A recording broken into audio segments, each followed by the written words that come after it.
Hello, my fellow Earthlings. Oh, wait. Hello, my fellow Earthlings. Welcome to Every Day with Jay. Welcome to UFO night. I just been floating around in space in the Tesla. I love the satellites, Sherry. Those are so cute. Oh, it's a full moon too, Froggy. Hey, Frogsies. Hey, Callie. Hey, Potato. Shell.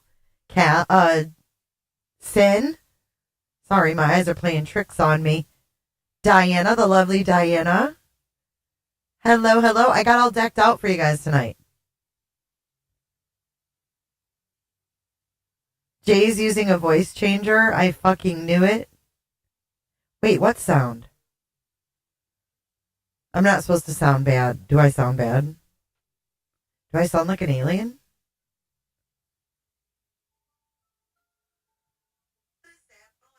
Wait, it's not supposed to sound like that. Hold on. That's not on purpose. That shit ain't on purpose. Hold on. I did not do that on purpose. Hold on. Did that fix it? Is it better now? Beam me up, says Shell. It did sound alien, but I wasn't. No. It still sounds like it? No, it is not supposed to sound like that.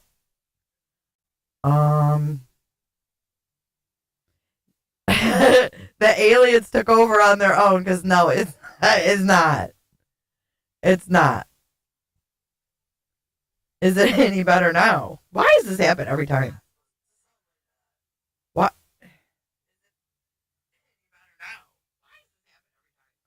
Why is this happening?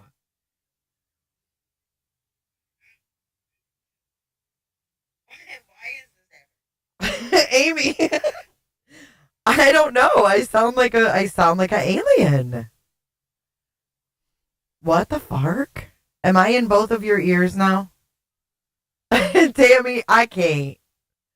I can't. Listen, it's set on the right mic. I didn't do anything different. Hold on.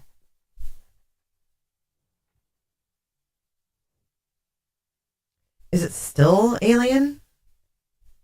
I'm being probed. What the hell? I'm dying to know it wasn't intentional. YouTube's like, you want to talk aliens? We'll talk aliens. Yes, this. What do you mean is this for real? No, I got decked out like the screen. It's still alienated. What the? No, I swear to God, I did not do it on purpose. Should I just keep it? I just can't imagine what. I mean, I did move a few things around because the fight fucked us up last night. Echoing. I just don't know what would be making it echo. I don't have anything on. Like, hold on. It sounds so weird. No. Aw, thanks, Callie. I'm not doing anything different. I can't.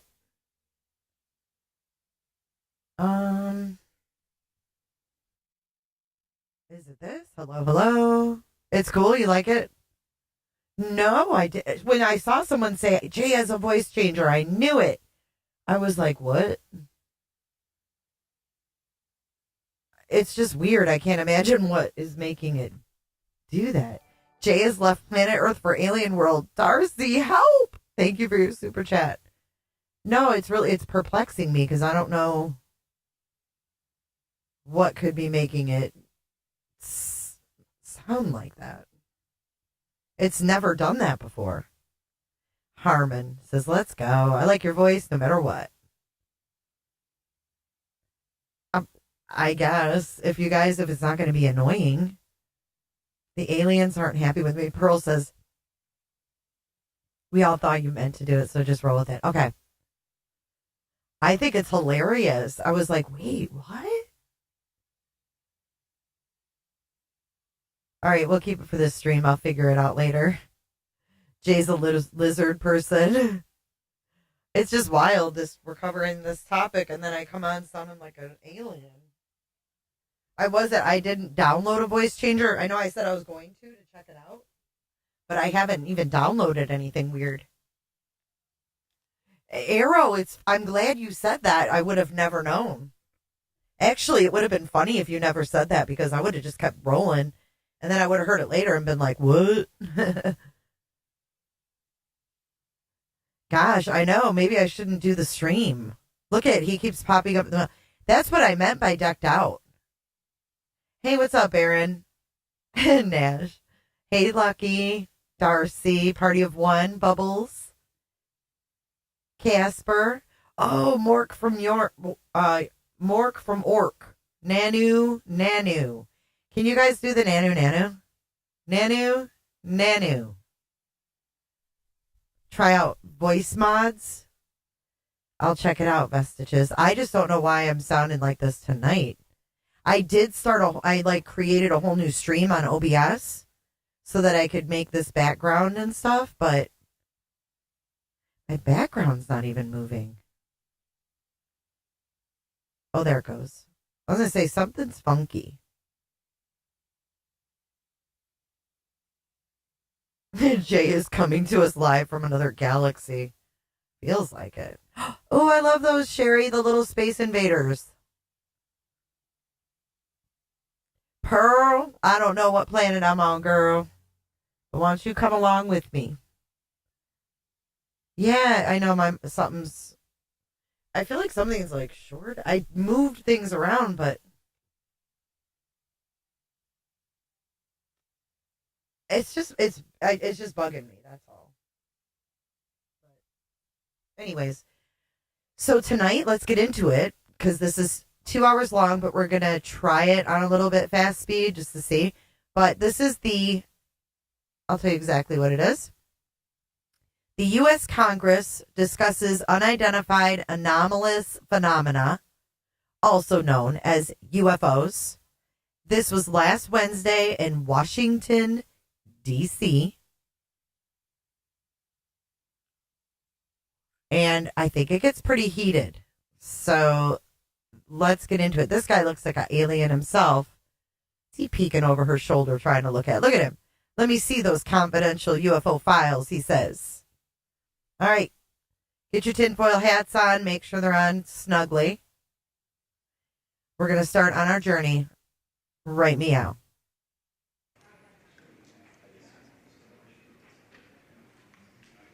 Everybody does that. It's okay. You make sure you have audio. God forbid. Let me know if it's in both. Wait. Oh, I see why. Nope, I fixed it. Hold on. I'm going to fix it.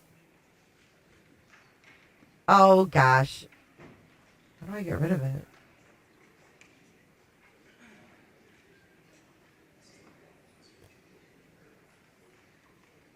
Okay, I'm probably... Oh, shit.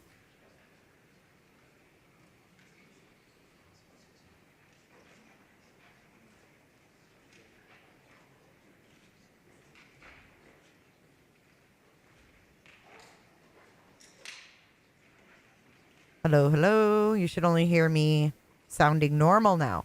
Hello, Miss Jammers. Hello, Life's a Beach. It's all better now. You live by Skinwalker Ranch? Woo! I had 2 mics open on my OBS. That would be why. I have landed. Thank God. Good morning. This joint hearing of the Subcommittee on Cybersecurity, Information Technology, and Government Innovation and the Subcommittee on National Security, the Border, and Foreign Affairs will come to order. Good morning and welcome, everyone. Is it loud enough? Without objection, the chair may declare a recess at any time. And I recognize myself for the purpose of making an opening statement right now. Good morning and welcome to today's historic hearing, which I'm co-chairing with Mr. Grothman, whose subcommittee held an important hearing on this topic last year. I want to thank my colleagues on the Oversight Committee, including Mr. Burchett, Mr. Burleson, Ms. Luna, Mr. Moskowitz, Mr. Garcia, for their relentless drive to get answers on UAPs. They've been steadfast in demanding transparency on the sightings reported by military pilots and armed forces. Their commitment to digging for the truth is exactly what this country needs to cut through the secrecy surrounding this issue. And many high-ranking individuals in the military and intelligence communities believe UAPs demand greater attention, and thus the purpose for this hearing today. Former National Security Advisor H.R. McMaster said on Bill Maher's program that, quote, there are phenomena that have been witnessed by multiple people that are just inexplicable by the science available to us. Hey, Ange. Hey, Army Colonel Carl Nell, a member of the federal government UAP task force, said at a conference this past May that non-human intelligence exists, non-human intelligence has been interacting with humanity. This interaction is not new, and it's been ongoing, and there are unelected people in the government that are aware of that. But UAPs remain a controversial topic. I'm not going to name names, but there are certain individuals who didn't want this hearing to happen because... Wait, what? They're interacting with us and we don't know it. Hashtag Elon Musk. As they feared what might be disclosed. But we stood firm. No amount of outside pressure would ever keep me from pursuing a subject to ground, come hell or high water. On that score, I want to thank our witnesses for being here. We have before us a panel of individuals accomplished in the military, in civilian government, in science, and in journalism. Some of the testimony you will hear them deliver today does not reflect well on influential individuals and agencies within the U.S. federal government and perhaps some of our contractors. It's never easy to present such information publicly. So I appreciate our witnesses voluntarily agreeing to being here today. This hearing is intended to help Congress and the American people to learn the extent of the programs and activities our government has engaged in with respect to UAPs and what knowledge it has yielded. This includes, of course, any knowledge of extraterrestrial life or technology of non-human origin. If government-funded research on UAPs has not yielded any useful knowledge, we also need to know those facts. Taxpayers deserve to know how much has it been invested, how much has been spent. They shouldn't be kept in the dark to spare the Pentagon a little bit of embarrassment. The reality is, despite their enormous taxpayer-funded budgets, the transparency of the Defense Department and the intelligence community have long been abysmal. The Pentagon has failed 6 consecutive audits. In fact, it's never actually passed one. Adding to this is a runaway overclassification of documents and materials, a reluctance to declassify materials when appropriate, and at times an outright refusal to share critical information with Congress. Hey, In boo. short, it's not a track record that instills trust. So Congress has tried in recent years to lift the veil and find out if information about UAPs is being withheld, not only from the American public, but also from their elected representatives in Congress. Scared. Part of the transparency effort was legislation created in the Pentagon, the All-Domain Anomaly Resolution Office, or ARROW, but the new office is struggling to get its footing. A recent statutorily required report from ARROW, intended to illuminate the government's historic assessment of UAPs, was heavily criticized by those seeking UAP transparency. The report has stoked suspicions ARROW is unable, or perhaps unwilling, to bring forward the truth about the government's activities concerning UAPs. I'm disturbed that ARROW itself lacks transparency. Me too, Nash. Even its budget is kept from the public. So if there is no there, then why are we spending money on it, and by how much? Why the secrecy if it's really no big deal and there's nothing there? Why hide it from the American people? Because I'm not a mathematician, but I can tell you that doesn't add up. I expect some of our witnesses to share their views on that ARROW report. Hey, Chris. We will also hear from the witnesses today allegations of UAP-related misinformation and disinformation by government officials, of which they are personally aware and directly experienced. And we will hear testimony today concerning recent revelations about a purportedly secret UAP program whose existence and findings may have been improperly withheld from Congress. But before we get to the witnesses, we're going to have a few more opening statements from our colleagues. And one thing I wanted to add, I just want to say, my... okay, we found out that the JFK conspiracy really wasn't a conspiracy after all. They can't even tell us the truth about that. And we expect them to tell us the truth about beings among us that are not human. This is... My closing statement is there is a document that will be entered into the Congressional record today. Mr. Tim Burchett from Tennessee has this document, and we just distributed it to every member up here on the dais of this document. But this is going to be the original document from the Pentagon about Immaculate constellation that Michael Shellenberger delivered to Congress today. So thank you, Mr. Shellenberger, for this information. We are all reading it in real time now, and Mr. Burchett will enter it into the record. But 12 pages about this unacknowledged special access program that your government says does not exist. So with that, I would acknowledge my colleagues, Mr. Garcia.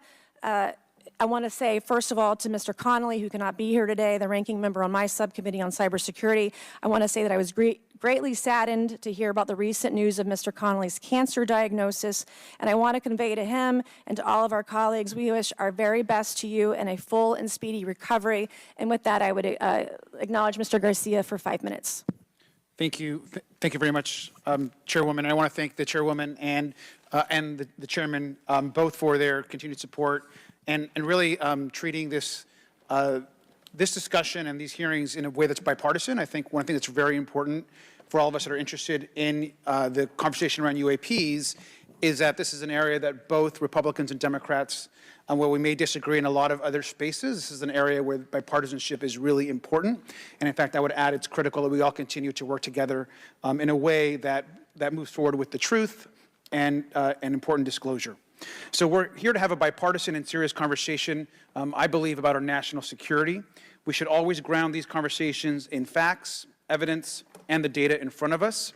I want to note that we have our witnesses here. I want to thank you all for being here, and note that also amongst you have folks that have also served us in our military. September. And I know that for many of you this has been a difficult process, but I'm very grateful to have you with us today, and thank you for joining us. I also want to note that today's hearing builds on a quite, I think, also historic public hearing that we had many months ago that Mr. Groth. Do you guys want me to speed him up a little bit? Or are you good with how he is? Let me know. I think these are kind of like whistleblowers that are going to be testifying, if I'm not mistaken. And others helped lead in this very same hearing room where I believe we began a really important public conversation about UAPs. And so I want to thank him for that, and I especially want to thank Chairwoman Mace for her continued advocacy on this topic. I also want to start with some facts. We know that there are objects or phenomena observed in our airspace, as our witnesses will testify, and also possibly in our oceans. In many cases, we don't know what they are, and this is, of course, why we're discussing UAPs. Now, the All-Domain Anomaly Resolution Office, AARO, has reported... Okay, before we go forward, Bushit and anybody else is not aware that they had a meeting or a hearing about this months ago. They've been slowly putting more pressure on the government to release the UFO files they have and the knowledge of sightings from the military and all that. Reported hundreds of UAPs that remain, quote, uncharacterized and unattributed, and which, quote, appear to have demonstrated unusual flight characteristics or performance capabilities and require further analysis. This is our own AARO office. Now, we shouldn't prejudge what they might be. I'm certainly not going to. We need evidence. But what we are detecting things, and we know that we don't understand them, and this is worth investigating. Now, the American people have legitimate questions, and I believe it's critical that Congress should help address them. Hi, Gray. This is about the truth and science and facts. Now, transparency and faith in our institutions is vital in a good democracy. Now, I'm proud to say that this hearing will build on that important bipartisan work, and I want to thank everyone for being involved, including members Get your votes of in. our Are committee. UFOs real? Now, in our last hearing in July, we heard testimony that a significant number of pilots of major airlines have witnessed UAPs as well, but have no real confidential way of reporting them to the government. We heard that commercial pilots who encounter UAPs may be hesitant to speak openly due to stigma or fear of retaliation.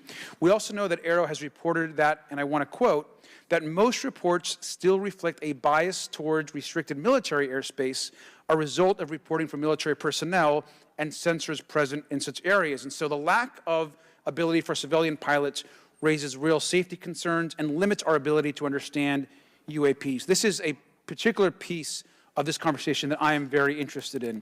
Now, our last hearing inspired us to introduce the Safe Airspace for Americans Act, joined by Chairman Grothwin, Chairwoman Mace, and a bipartisan group of co-sponsors. I see some of our leaders from Safe Airspace for Americans Act here, and that would create a safe reporting for UAP process, which we want to continue to do. Now, members of both parties and senior officials in multiple administrations have now taken an interest in this issue. Mainstream media, in many cases, are beginning to take more of an interest in this issue, and we should all be proud to carry that work and build confidence for the American people. I believe we can always be more transparent. To me, this hearing and others are simply about the truth and getting to the facts of what these UAPs actually are. Let's get to it, dude. It's very important that we show that Democrats and Republicans in Congress can work together to cut through misinformation and look for a serious and thoughtful way to have the discussion in public. We're here for it. Many of us have also called for additional public hearings to discuss UAPs. This should be a topic that continues on throughout the Congress so that we can gather more information, data, and work with the relevant agencies to gather more information. Finally, I just want to add that those that are here on this dais, many of us have participated also in classified briefings as well, and where we have also gained a lot of important, I think, and interesting information, at least I personally have. And so with that information, we want to continue today's hearing, and I thank all of our witnesses for being here. And with that, I'd like to yield back. Thank you, Mr. Garcia, and I'd now like to recognize Mr. Grothman for a 5-minute introduction. Mr. Grothman. Thank you. Good morning. I'd like to thank our witnesses for being here one more time. This is a topic I've been interested in since 8th grade. I'd like to thank Ms. Mace for working with me on this topic and for making this a joint subcommittee hearing. Last year, the Subcommittee on National Security, the Border and Foreign Affairs held an historic hearing to understand the potential national security risk of unidentified anomalous phenomena, or UAPs. I don't know why they changed the name. We heard from former Navy Commander David Fravor, who shared firsthand experience with a UAP he engaged while on duty in the Pacific. We learned from David Gresh, a former member of the intelligence community, who revealed the supposed existence of secret government programs hidden from congressional oversight. Additionally, former military pilot Ryan Graves informed us of the limited ways in which the military and commercial pilots can report UAP sightings. Since that last hearings, I've led several briefings with government agencies to deepen my understanding with these issues. First, the Department of Defense Inspector General's Office informed us that the Department of Defense does not have a streamlined process for service members to report UAP activity.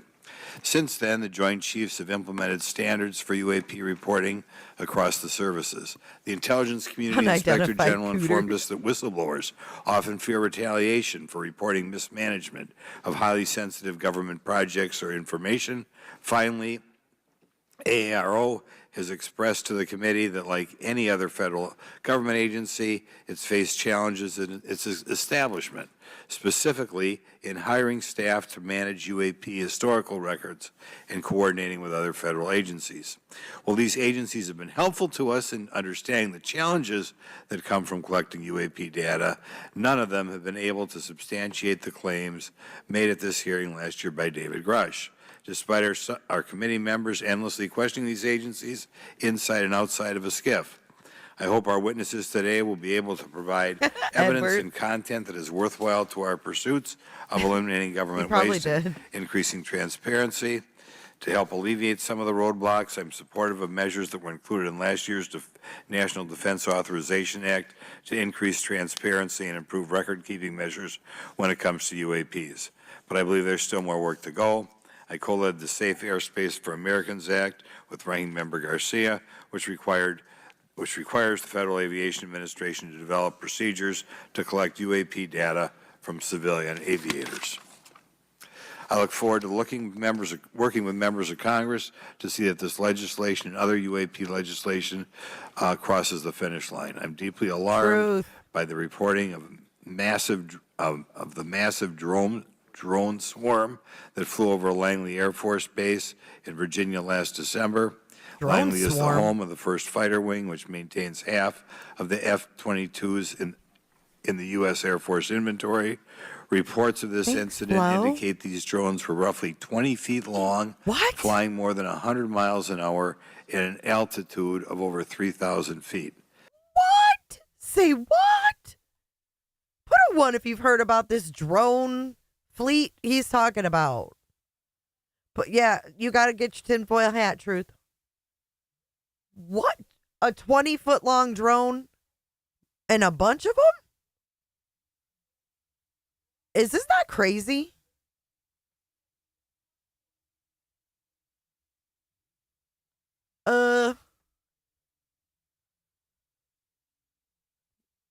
Where's Langley Air Force Base? He's deeply alarmed by the reporting of the massive amount of drones. A massive drone swarm that flew over Langley Air Force Base. Swarm? It sounds like a swarm of bees. What? In Virginia last December. Langley is the home of the 1st Fighter Wing, which maintains half of the F-22s in the U.S. Air Force inventory. Reports of this incident indicate these drones were roughly 20 feet long, flying more than 100 miles an hour at an altitude of over 3,000 feet.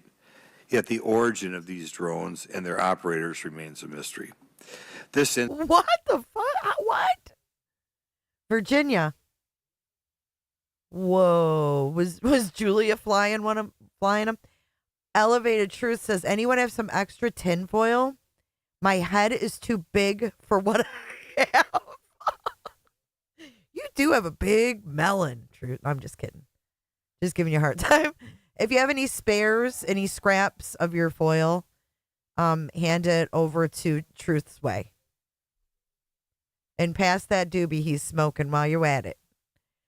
Joshua P., thank you for subscribing. Darcy Miller, thank you for the super chat. And Shell, thank you for the super chat. Appreciate you guys. Incident and other sightings near sensitive military installations highlights the complexity of the UAP challenge facing our intelligence, defense, and homeland security committees. Whether these phenomena are the result of foreign adversaries developing advanced technologies or something else entirely, we must take them seriously, investigate them thoroughly, and assess their implications on national defense. The repeated UAP sightings around sensitive military sites underscores the need for innovative defensive strategies beyond traditional measures. They also highlight the urgent need for updated policies to address emerging threats as well as more effective interagency cooperation and intelligence sharing. No, However, I none of haven't, this Truth. is going to be possible without transparency. Hi, Prep. For far too long, critical information about UAPs has been either classified or ignored, leaving the American public and key congressmen without clarity needed to make informed decisions. Declassifying reports and fostering a more open dialogue about UAPs will not only increase the public trust, but also encourage collaboration between government, the scientific community, Hey, and our Isabel. allies.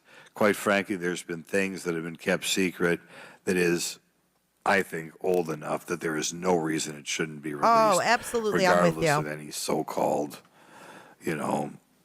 private Yeah, it's so old, everybody's dead. information.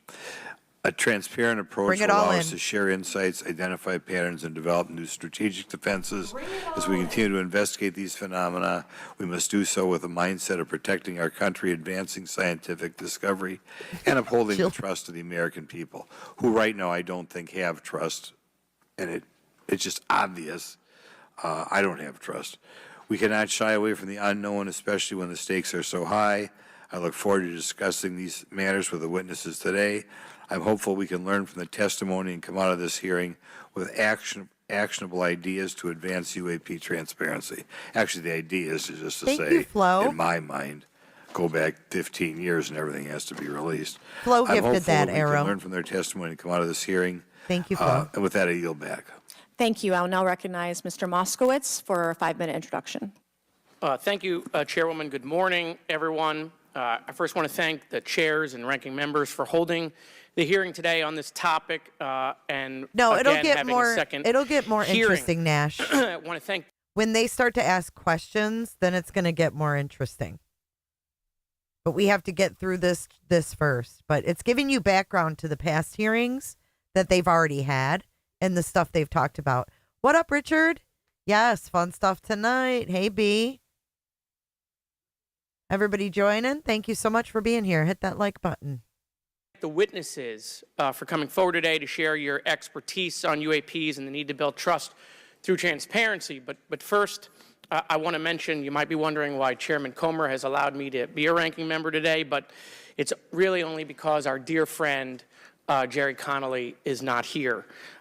As Chairwoman Mace mentioned, he was diagnosed with esophageal cancer, and all of us on this committee know Jerry, and he's a fighter, and we're praying for him and hoping for his speedy recovery. So today's hearing marks this committee's second meeting dedicated to UAP transparency.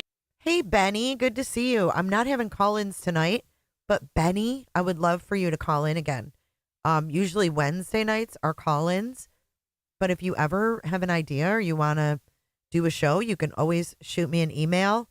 I would love to have a discussion with you on anything, really, Benny. Appreciate you. I had a really good time with you coming up last time.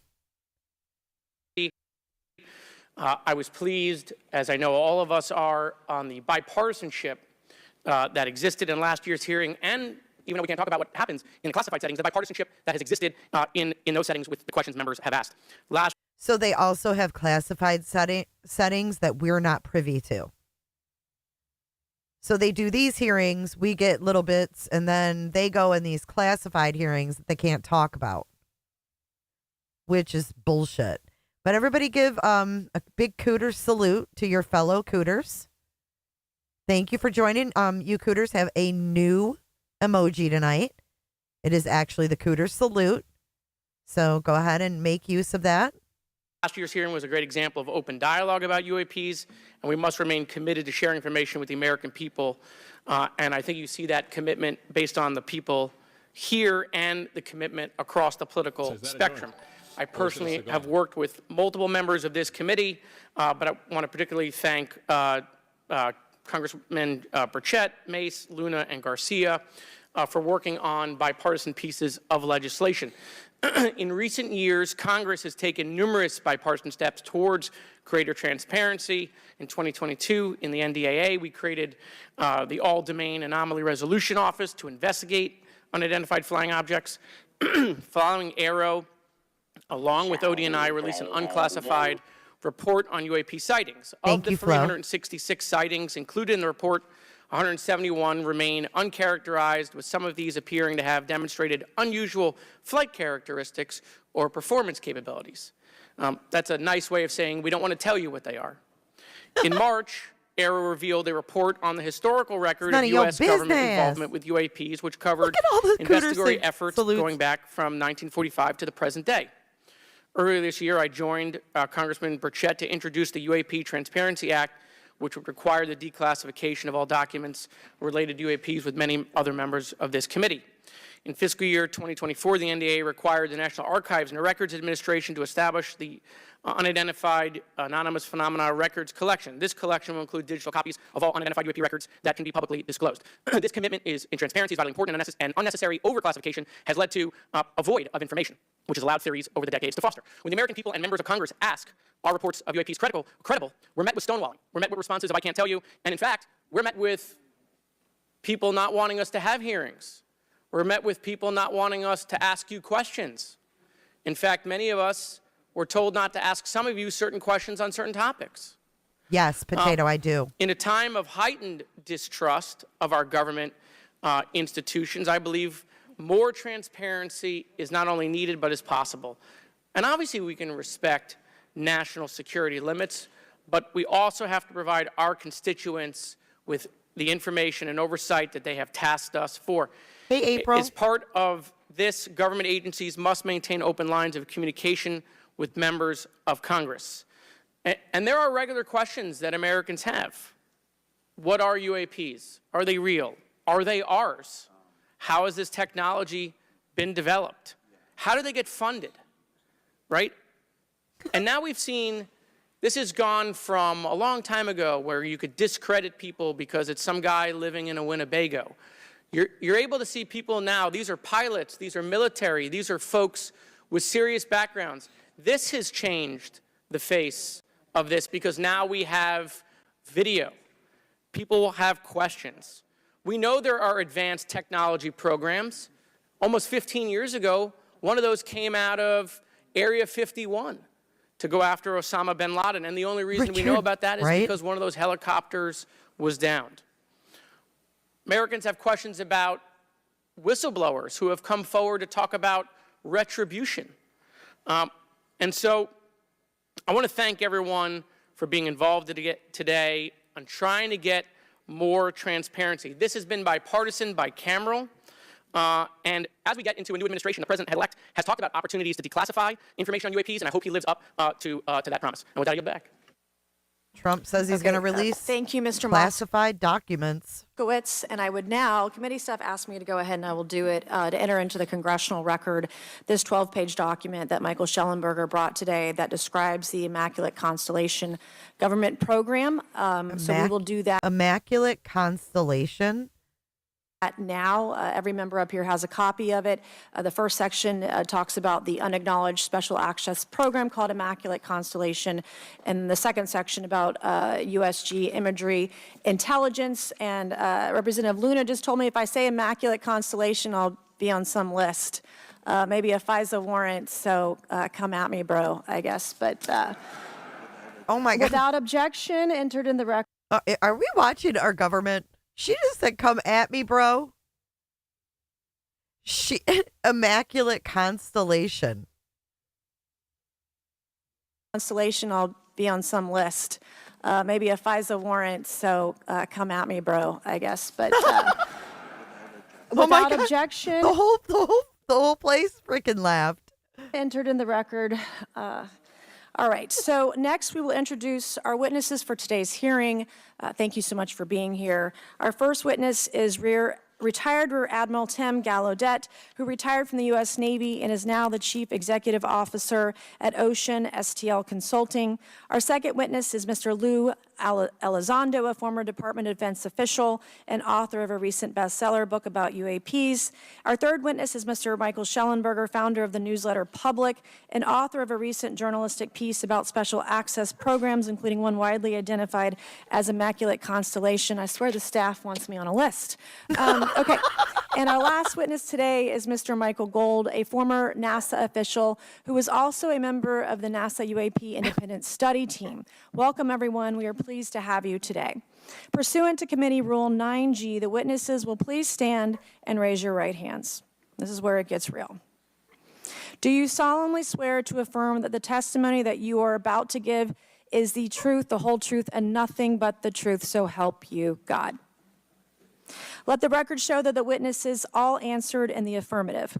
We appreciate all of you being here today and look forward to your testimony. This is where it's going to get good. Let me Go get remind your the snacks. witnesses that we have read your written statements and they will appear in full in the hearing record. The staff Please be wants seated. me on the list. Please limit your oral statements to 5 minutes. As a reminder, please press the button in front of you so the microphone is turned on so that everyone in the room, members included, can hear you. When you begin to speak, the light in front of you will turn green. After 4 minutes, the light will turn yellow. When the red light comes on, your 5 minutes has expired, and we would ask that you please wrap it up. So I will first recognize Rear Admiral Gallaudet to please begin your opening remarks. Thank you, Chairwoman Mace, Chairman Grothman, Ranking Members Connolly and Garcia, and members of the committee. Thank you for this Make sure you have opportunity to your testify oxygen. today regarding unidentified anomalous phenomena, or UAP. Confirmation that UAPs are real came to me in January of 2015 when I was serving as the commander of the Navy Meteorology and Oceanography Command. At the time, my personnel were participating in a pre-deployment naval exercise off the U.S. East Coast. It included the USS Theodore Roosevelt Carrier Strike Group, and this exercise was overseen by the United States Fleet Forces Command, led by a 4-star admiral who at the time was also my superior officer. During this exercise, I received an email on the Navy's secure network from the operations officer of U.S. Fleet Forces Command. The email was addressed to all the subordinate commanders, and the subject line read in all capital letters, "Urgent Safety of Flight Issue." The text of the email was brief but alarming, with words to the effect, "If any of you know what these are, tell me ASAP. We are having multiple near mid-air collisions, and if we do not resolve this soon, we are going to have to shut down the exercise." Attached to the email is what is now known as the Go Fast video, captured on the forward-looking infrared sensor of one of the Navy F-A-18 aircraft participating in the exercise. The now declassified video showed an unidentified object exhibiting flight and structural characteristics unlike anything in our arsenal. The implication of the email was clear. The author was asking whether any of the recipients were aware of classified technology demonstrations that could explain these objects. Because the DoD policy is to rigorously deconflict such demonstrations with live exercises, I was confident this was not the case. The very next day, that email disappeared from my account and those of the other recipients without explanation. Moreover, the commander of Fleet Forces Command and the operations officer never discussed the subject. Even during weekly meetings specifically designed to address issues affecting exercises like the one in which the Theodore Roosevelt Strike Group was participating. This lack of follow-up was very concerning to me. As the Navy's chief meteorologist at the time, I was responsible for reducing safety of flight risks. Yet it appeared to me that no one at the flag officer level was addressing the safety risk posed by UAPs. Instead, pilots were left to mitigate these threats on their own without guidance or support. I concluded that the UAP information must have been classified within a special access program managed by an intelligence agency. That is a compartmented program that even senior officials, including myself, were not read into. Last year's UAP hearing before this oversight committee confirmed that UAP-related information is being withheld from senior officials and members of Congress. And just this week, I learned from former DoD official Chris Mellon that satellite imagery of UAP from a few years ago still has not been shared with Congress. Equally concerning, last year's UAP hearing also revealed that elements of the government are engaged in a disinformation campaign to include personal attacks designed to discredit UAP whistleblowers. Having never signed a non-disclosure agreement regarding UAPs, and now as a private citizen, I've become an advocate for greater UAP transparency from the government. The continued overclassification surrounding UAPs has not only hindered our ability to effectively address these phenomena, but has also eroded trust in our institutions. While I applaud previous bipartisan legislation passed by Congress concerning UAPs, a more comprehensive approach is needed to address the broader implication of UAP on public safety and national security, as well as the socioeconomic opportunities that open UAP research could unlock. Therefore, I recommend Congress take the following action, which I believe will receive bipartisan support. First, establish robust oversight of the executive branch's management of UAP information by directing key officials, beginning with the director of the DoD's All-Domain Anomaly Resolution Office, to provide comprehensive briefings on what the government knows about UAP and does not know. Two, enact the provisions of the UAP Disclosure Act that establish a UAP Records Review Board to ensure independent oversight, transparency, and accountability in the government's handling of UAP information. And three, strengthen the UAP Disclosure Act and future reauthorizations with provisions that mandate a whole-of-government approach to addressing UAP. In closing, I will share my personal reasons for speaking out on this topic. First, as a former science agency leader, having led the National Oceanic and Atmospheric Administration, I've always sought the truth in human knowledge and thought. Now that we know UAP are interacting with humanity, and these include unidentified submerged objects in the ocean, we should not turn a blind eye, but instead boldly face this new reality and learn from it. Additionally, at a time when leaders in government leave much to be desired, I feel obligated to show moral leadership on this issue of UAP disclosure by validating the credibility of the courageous men and women who have come out as witnesses and whistleblowers to expose the truth. My speaking out has encouraged others to do the same, and it's my hope over time that a number of your constituents will want to know the truth and about UAP, and this number will increase to such an extent that the congressional action I have just recommended will become inevitable. Thank you, and I look forward to your questions. Thank you. I will now recognize Mr. Elizondo for his opening statement. Greetings, Chairwoman Mace, Chairman Grothman, Ranking Members Connolly and Garcia, and members of the committee. It is my honor and privilege to testify before you on the issue of unidentified anomalous phenomenon, formerly known as UFOs. On behalf of our brave men and women in uniform and across the intelligence community, as well as my fellow Americans who have awaited this day, thank you for your leadership on this important matter. Let me be clear. UAP are real. Advanced technologies not made by our government or any other government are monitoring sensitive military installations around the globe. Furthermore, the U.S. is in possession of UAP technologies, as are some of our adversaries. I believe we are in the midst of a multi-decade secretive arms race, one funded by misallocated taxpayer dollars and hidden from our elected representatives and oversight bodies. For many years, I was entrusted with protecting some of our nation's most sensitive programs. In my last position, I managed a special access program on behalf of the White House and the National Security Council. As such, I appreciate the need to protect certain sensitive intelligence and military information. I consider my oath to protect secrets as sacred, and I will always put the safety of the American people first. With that said, I also understand the consequences of excessive secrecy and stovepiping. Nowhere was this more apparent than in the aftermath of 9/11, which many of us remember all too well. I believe that America's greatness depends on three elements: A, a watchful Congress, B, a responsive executive branch, and C, an informed public. Over the last decade and a half, I learned that certain UAP programs were and are operating without any of these elements. Although much of my government work on the UAP subject still remains classified, excessive secrecy has led to grave misdeeds against loyal civil servants, military personnel, and the public, all to hide the fact that we are not alone in the cosmos. A small cadre within our own government involved in the UAP topic has created a culture of suppression and intimidation that I've personally been victim to, along with many of my former colleagues. This includes unwarranted criminal investigations, harassment, and efforts to destroy one's credibility.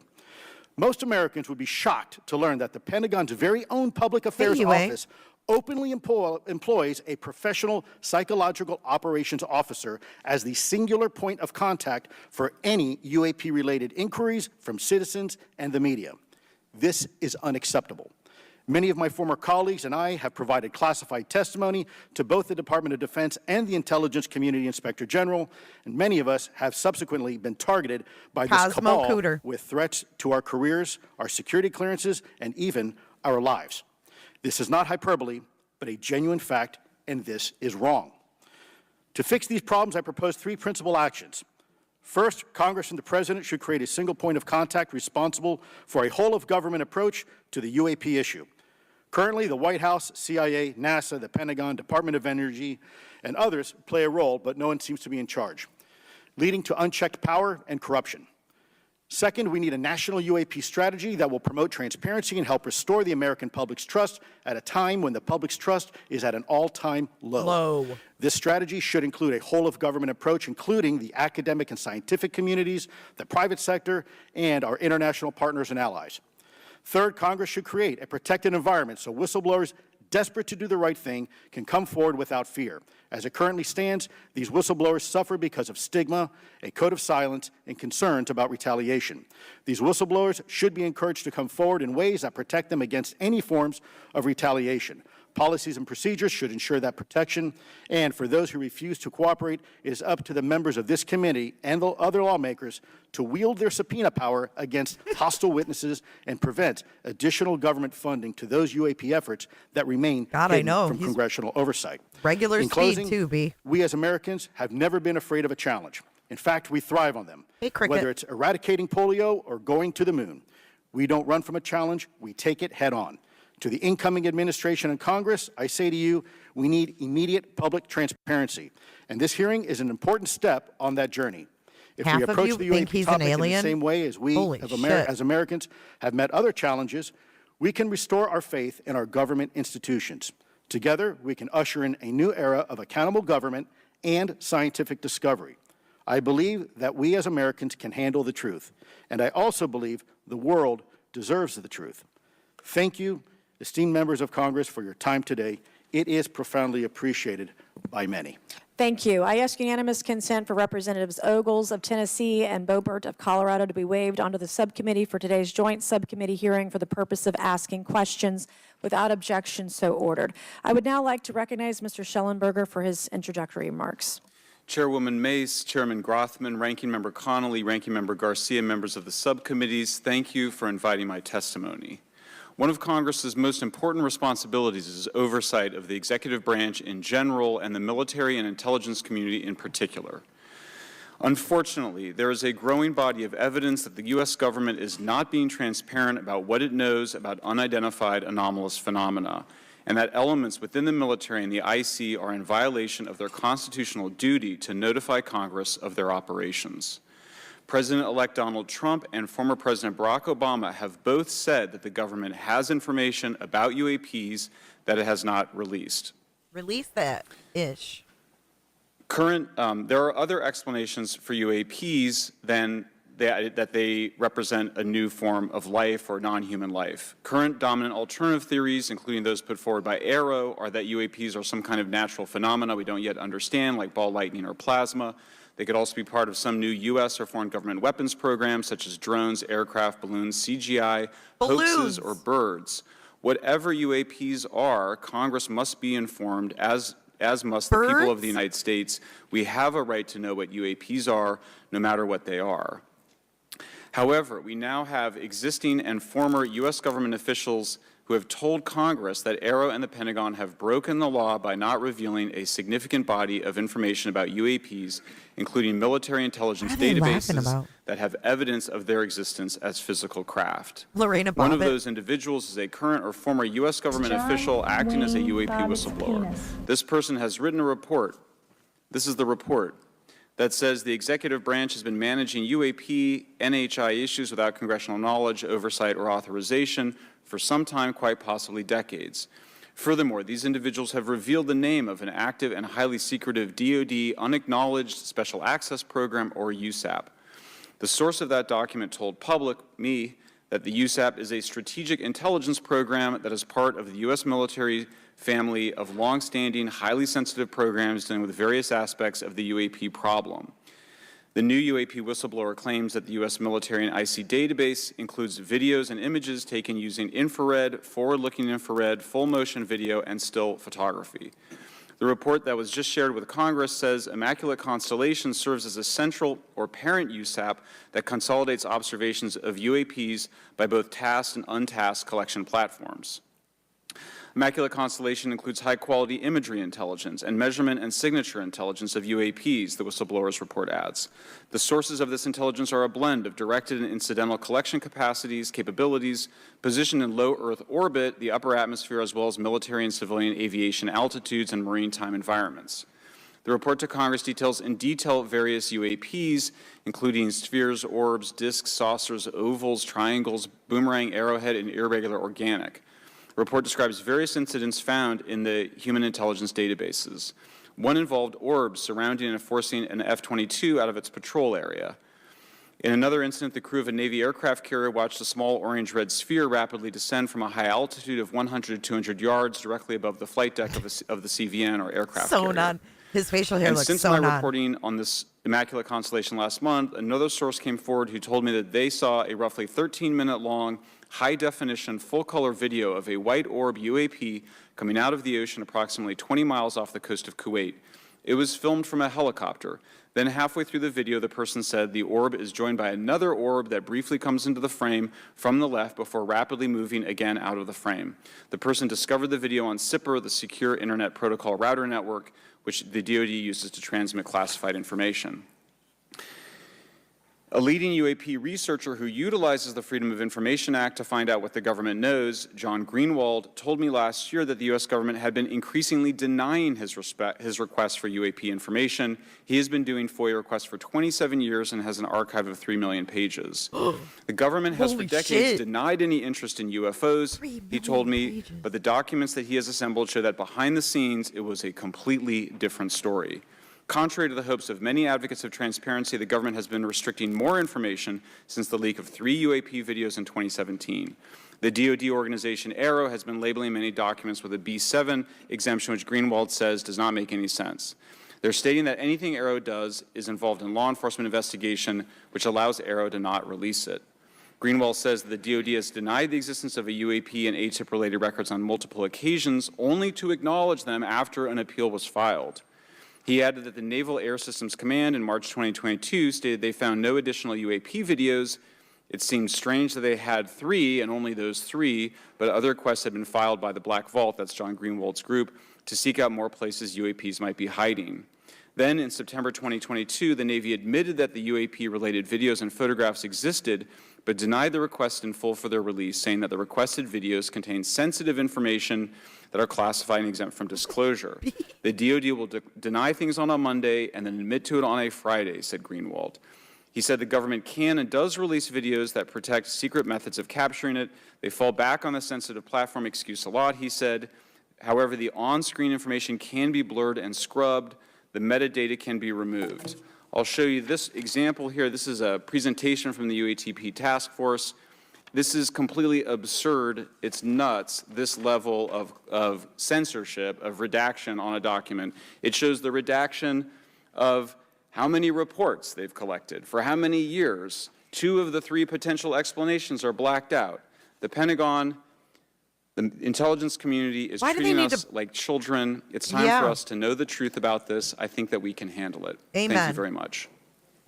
Thank you. I would now like to recognize Mr. Gold for 5 minutes. Thank you, Chairwoman Mace, Chairman Grothman, Ranking Members Connolly and Garcia, Representative Moskowitz, and distinguished members of both subcommittees. No, it's not live. I'm grateful Wednesday. to all of you, as well as your intrepid staff, for the opportunity to testify, and would like to begin by discussing courage. Courage is what it takes to tackle this topic, and courage in the face of adversity is what I see in front of me, beside me, and behind me. Per my introduction, I am currently the Chief Growth Officer at Redwire Space and have had several leadership positions at NASA. That being said, I want to be clear that I am speaking exclusively on my own behalf and not for Redwire. Okay, hold on. These people should not be laughing and whispering while this guy is talking. Like, he works for NASA. Have some respect.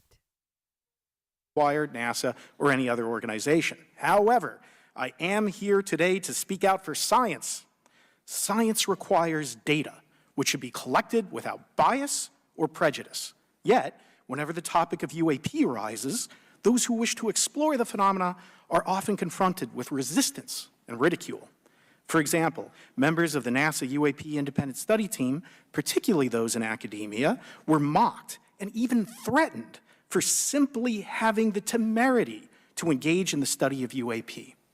Our best tool for unlocking the mystery of UAP is science, but we cannot conduct a proper inquiry if the stigma is so overwhelming that just daring to be part of a NASA research team elicits such a vitriolic response. This guy's intense. Therefore, one of the most important actions that can be taken relative to exposing the truth of UAP is to combat the stigma. And this is where I believe that NASA can be eminently helpful. The NASA brand is synonymous with hope, optimism, and credibility.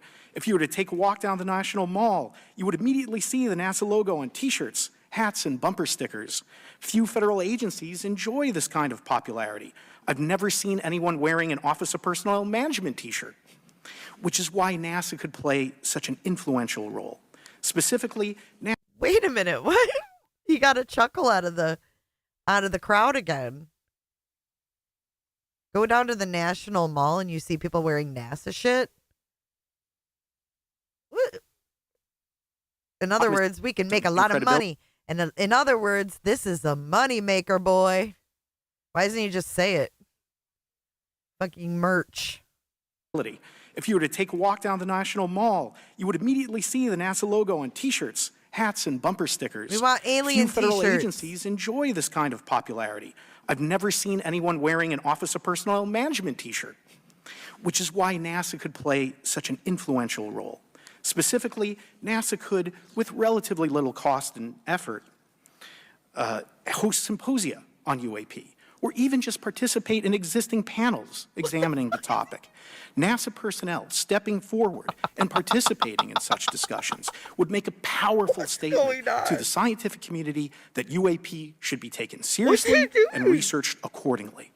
In regard to research, NASA has vast archives, much of which may contain important UAP data. Again, for relatively little cost and effort, NASA could create an AI or ML algorithm that could search the agency's archives for anomalous He's doing phenomena. the cooter salute. I suspect that such an effort would not only result in information that will help us to He's understand doing the UAP, cooter salute. but could result in data that will assist in other areas of scientific inquiry, such as anomalous weather or meteorite activity. Beyond its existing archives, NASA could act as a clearinghouse for civilian and commercial UAP data. During my work on the UAP Independent Study Team, it quickly became evident that there is no clear or well-publicized process for civilian pilots to report UAP sightings. The stigma associated with UAP hampers the number of pilots that would report such phenomena, but even for those who overcome the stigma, I believe the current FAA guidance is largely unknown and poorly understood. In order to effectively collect UAP data, the independent study team recommended the use of NASA's Aviation Safety Reporting System, or ASRS. This system, which is administered by NASA and funded by the FAA, provides a confidential means for the reporting of safety violations in a voluntary and non-punitive manner. Over 47 years, the ASRS has collected nearly 2 million reports. ASRS is the perfect tool to collect UAP data, which can then be collated by NASA and shared with the public at large. Leveraging ASRS could create a treasure trove of UAP data, potentially hundreds of thousands of reports, supporting this hearing's goal of exposing the truth. And I'm grateful to our two co-chairs and other members who have already incorporated this idea into proposed legislation. At this hearing, yeah, honey, I'm still in this UFO meeting. The UAP I'll be issue home is probably justifiably a couple hours. dominated by national security and defense. However, I would urge the subcommittees to keep in mind the numerous ways that NASA and the FAA, as well as commercial activities in the air, in space, and in the water, can generate a massive amount of invaluable data on anomalous phenomena. I cannot help but be excited by the potential for such an endeavor, since scientific discovery is driven by anomalies. It's the existence and study of anomalies that led to the theory of relativity, quantum mechanics, and nearly all of humanity's scientific breakthroughs. This is why the study of UAPs should be embraced, since whatever is occurring, the chance to garner new knowledge should never be ignored. We must be thorough in collecting information, fearless in making conclusions, and open to following the data, no matter how mundane or extraordinary the results may be. I began this testimony by praising the Joint Subcommittee members for their courage. And I will end by echoing that sentiment. As the saying goes, the truth is out there. We just need to be bold enough and brave enough to face it. Your time's up. Thank you. Thank you. Thank you all. I will now recognize myself for 5 minutes of questioning. I have a lot of questions, and I have a lot of witnesses. So I would just ask if it's yes or no to please just tell me yes or no. If it requires more than that, be very succinct, because I would like to go down the line and ask as many questions as possible. So for the Admiral this morning first, former DOD official Chris Mellon reached out to you about satellite imagery from 2017 that depicts a UAP. What were the dates in 2017 when this occurred? I can't share with you the details, ma'am, but I can do it in a closed setting, and I can also tell you the agency that wrote a report on it. Okay, so who has the imagery? I can tell you that in a closed setting. Can you describe what was depicted in the satellite imagery? Just a description. It was a UAP, ma'am. That's it? No other description? What it looked like? The term that the analysts used, they called it the button. It was a disc-shaped object. Okay, where was it? I can't tell you that, ma'am. Okay. All right. Okay, Mr. Elizondo, you state in your testimony that, quote, advanced technologies not by our government or any other government are monitoring sensitive military installations around the globe, end quote. If these technologies are not made by any government, who's making them? Private companies, or are you implying they are crafted by a non-human intelligence? Well, ma'am, that's precisely why we're here. The problem is that, temporally speaking, over decades, not just the last 10 years, to put this in perspective, Are these private companies you're implying, or is this non-human intelligence? It may be both. Okay. When it comes to Blue Force Technologies, I would not be able to discuss that, Okay. ma'am, Are you read into secret UAP crash retrieval programs? we would have to have a conversation in a closed session, ma'am. I signed documentation 3 years ago that restricts my ability to discuss specifically crash retrievals.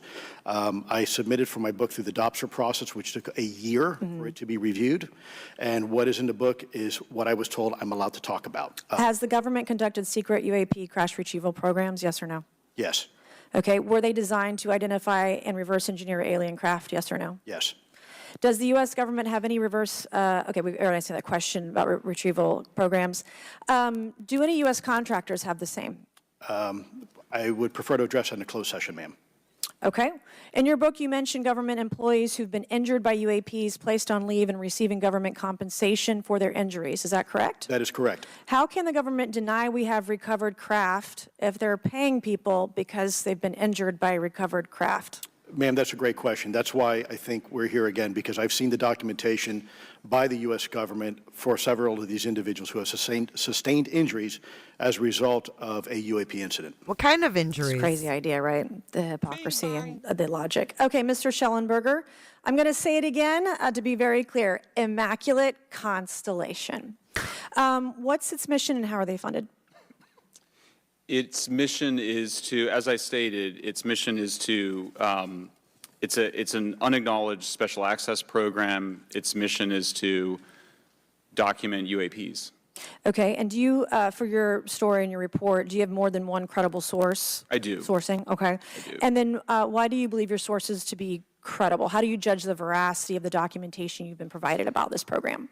I checked the sources, and they are who they say they are. They are current or former government officials. I wanted to also add that I did not specify that they were Defense Department employees. I didn't specify the agency nor the gender. Would they have included non-government employees, people that aren't employed by the government? I'm comfortable saying that these are government or previously government employees. Any of them currently employed by a private contractor or private contractors? I'd rather not say. Okay. What's the key takeaway, just a few seconds, about the Immaculate Constellation document you provided us today? I think that what the American people need to know is that the U.S. military and intelligence community are sitting on a huge amount of visual and other information, still photos, video photos, other sensor information, and they have for a very long time. And it's not those fuzzy photos and videos that we've been given. There's very clear High-res? high resolution. How many visuals, graphics, videos, photos? I mean, I've been told hundreds, maybe thousands. I mean, I also wanted to say, because there was some conversation around concern around the revealing of these materials, revealing the source collections, but some of these are shot from helicopters using normal videos of oceans. I just think that's absurd that somehow you're going to be revealing some secret U.S. technology by revealing that you've photographed orbs off the coast of Kuwait. Okay, thank you. I have 8 seconds. Mr. Gold, did the NASA independent study team get briefed on what you call OSAP? Very quickly. I flagged the Advanced Aerospace Weapons System Classification Program to our chair and our DFO. We did not get briefed, but I believe it is definitely worth looking into. That was probably the largest UAP review effort ever, and I think produced a lot of interest data, including revealing Nimitz. I don't know if my fellow witness Lou might want to, he did yeoman's work on it, might want to comment. Okay. All right, I'm going to turn to Mr. Moskowitz, who will be recognized for 5 minutes of questioning. Thank you, Madam Chairwoman. So, Mr. Gold, you gave a whole diatribe for a couple of minutes about UAPs, science, data collection, stigma. A lot of non-believers in all of this would just ask a very simple question. Why? Why is it so hard? Right? Like, why are people, anytime they ask, why are they always thwarted? Why are they always judged? Why is they always have misinformation spread? Why is there always retribution? Why is it always met with an ear? What's the why? If it doesn't exist, why is it such a problem? I think if you go through the history of science, Representative, it is always difficult for breakthroughs and new information, regardless of whether it's UAP or any other kind of discovery.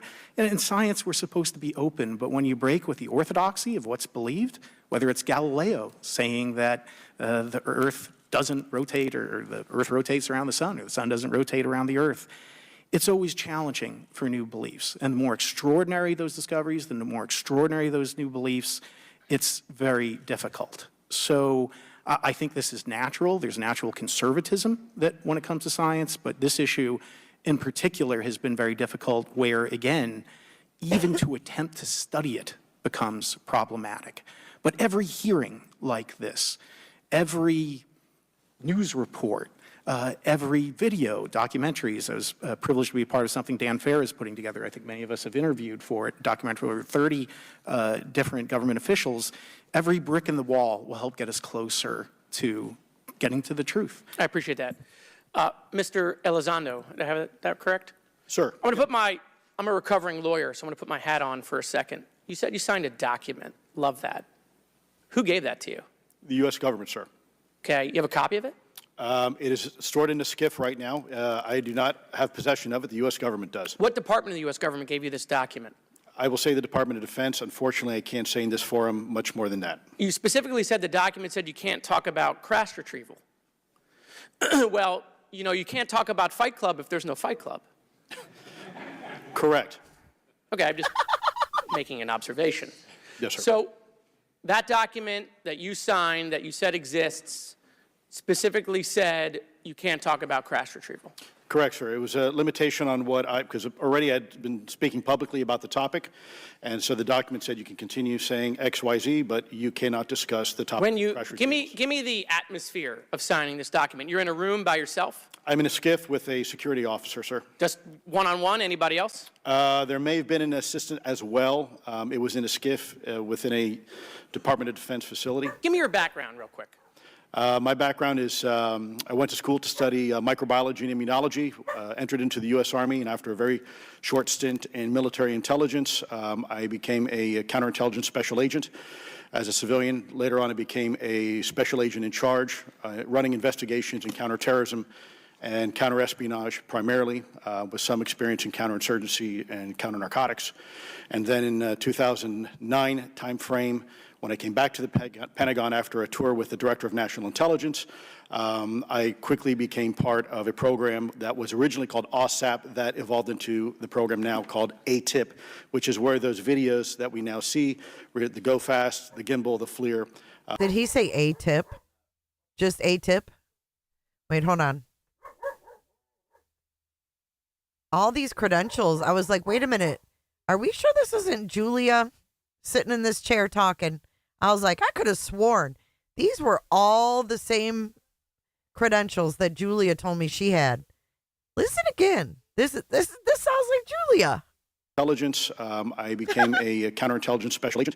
As a civilian, later on I became a special agent in charge, running investigations in counterterrorism and counterespionage primarily, with some experience in counterinsurgency and counternarcotics. And then in 2009 timeframe, when I came back to the Pentagon after a tour with the Director of National Intelligence, I quickly became part of a program that was originally called OSAP that evolved into the program now called ATIP, which is where those videos that we now see, the Go Fast, the Gimbal, the FLIR, that was part of our effort, sir. Right. So you're not some conspiracy theorist. You actually have a legitimate background. Well, sir, I'm certainly not a conspiracy theorist. I'm fact-based, just say facts. So when you're in this room, I want to paint the picture of everybody. You're in this room, you're by yourself, you're in a skiff, you're handed a document. How long is the document? It's about a page front and back. So basically, you have some things they call trigraphs, which I cannot, again, talk to. How long were you given to sign the document? As long as I needed, sir. And what if you didn't sign it? Well, I suspect there'd be repercussions. I wouldn't have access to certain information. Were you allowed to ask a lawyer, or weren't allowed to ask for a lawyer to review the document? It wasn't an option, but they probably wouldn't have allowed me to, because the document itself is pretty explicit about you have to be, wait, you're putting me in an interest. Let me try to thread the needle here. There are certain documents that we have in the U.S. government that allow people to have access to certain programs, whether it's a special, and I'm going to be very generic here, whether it's a special access program or a controlled access program, SAP, CAP, whatnot. How many people have to sign that document? It depends how many people are going to get access to the information, sir. Okay. Last question. Doctor, real quick, can you tell us about the Omaha incident in greater detail? I've read your background, right? Some people would label you as a member of the deep state, since you worked in government for a long period of time. But can you tell us more about that incident? You've written a lot about that. I wrote a lot about incidents like it, Congressman, but that specific incident involved the USS Omaha, the littoral combat ship of the U.S. Navy operating off Southern California. I don't remember the exact date. It was within the last decade. And what the watchstanders on the bridge observed was a UAP, again, something that was aloft but had no observable exhaust or control surfaces. So it was something that couldn't be explained. What? And then they saw it enter the water from the atmosphere and going through the air-sea interface, and so thus exhibiting transmedium travel. Thank you. What? Transmedium travel. Okay. But had no observable exhaust or control surfaces. So it was something that couldn't be explained. And then It had no look at his face. He's like, are you effing kidding me? You're kidding me right now. You've got to be kidding me. No exhaust, no controls. They watched it go from the atmosphere into the damn ocean. What? they saw it enter the water from the atmosphere and going through the air-sea interface, and so thus exhibiting transmedium travel. Thank you. I yield back. Thank you. I'll now recognize Mr. Grothman for 5 minutes of questioning. Yeah, we'll start with Mr. Gallaudet. During a previous UAP hearing, Navy Commander David Fravor discussed the TikTok object engaged in 2004. Are you familiar with the incident, the TikTok incident? Yes, sir. And that's almost 20 years ago, right? Yes, sir. It's been said there are more videos, documents, and reports related to this incident. Do you believe the information regarding the TikTok incident should be available to all members of Congress? And in your expertise, what reason would the Department of Defense possibly have for not releasing information that's over 20 years old? Thank you, Congressman. I don't think there's any good reason to withhold information and important data, especially of national security concern, from Congress. Well, what would they say? I will speculate, sir, that they don't want to share that kind of information because it reveals weaknesses in our ability to monitor and protect our airspace. Okay. In your written testimony, you claim last year's UAP hearing before this Oversight Committee confirmed that UAP-related information is, well, it's not only being withheld, but that elements of the government are engaging in a disinformation campaign to include personal attacks designed to discredit UAP whistleblowers. Could you elaborate on that statement a little? Yes, sir. Earlier this year, I met with the DoD's All-Domain Anomaly Resolution Office, and what I thought would be a 90-minute meeting just to meet with leadership turned out to be an hours-long influence operation on me, where they attempted to convince me of the validity of the very flawed and error-ridden historical records report. In addition, they tried to have me question very valid UAP reports like the Tic Tac incident, and even coming to stating possibly that the Tic Tac was American technology. And then, of course, if you ask David Fravor or Alex Dietrich, the two witnesses, they were convinced it was otherwise.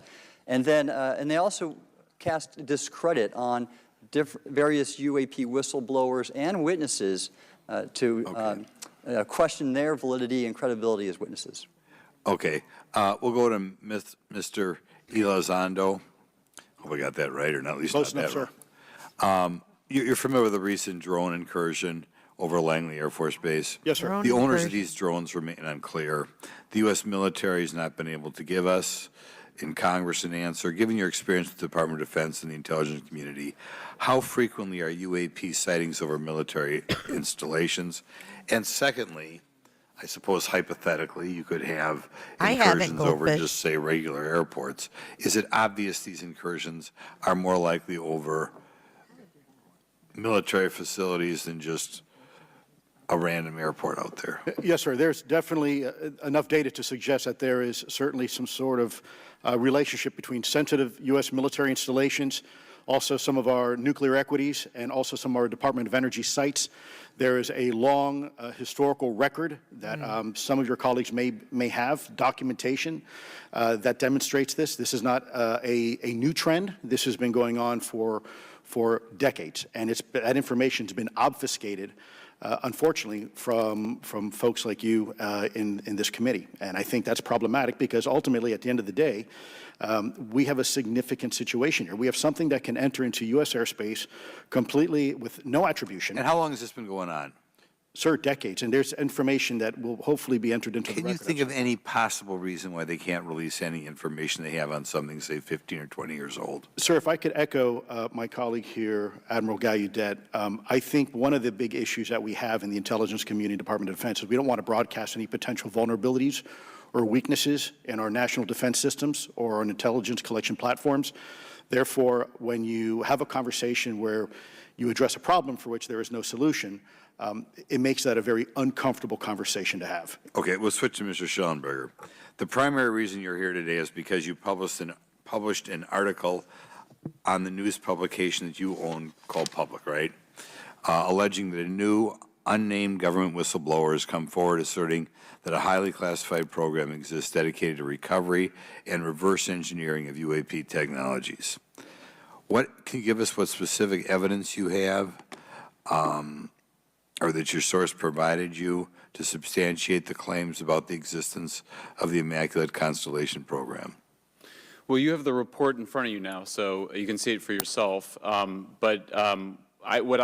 checked the report, and I did not find it based on existing cases. It was new cases for me. I hadn't found anybody. So that answered for me that it was not obviously circular reporting, which is one of the big concerns in this space. I also had the name of the program confirmed by more than one additional source. So yeah, and then of course I checked to make sure that the source was who they claimed to be. Okay. I should also say that when I said before it was this database, it is a much broader program than that. It also includes human intelligence, and then, as you mentioned, the retrieval and the reversal. Any knowledge of what country these things originated in? No. China. No, I have no idea. Okay.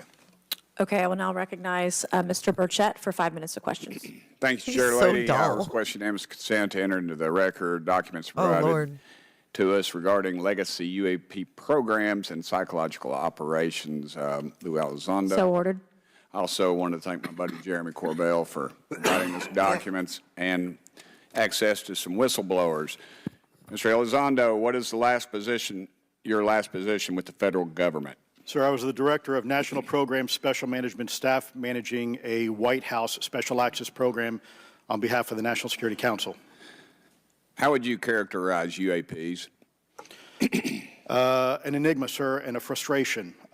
We're talking about technologies that can outperform anything we have in our inventory.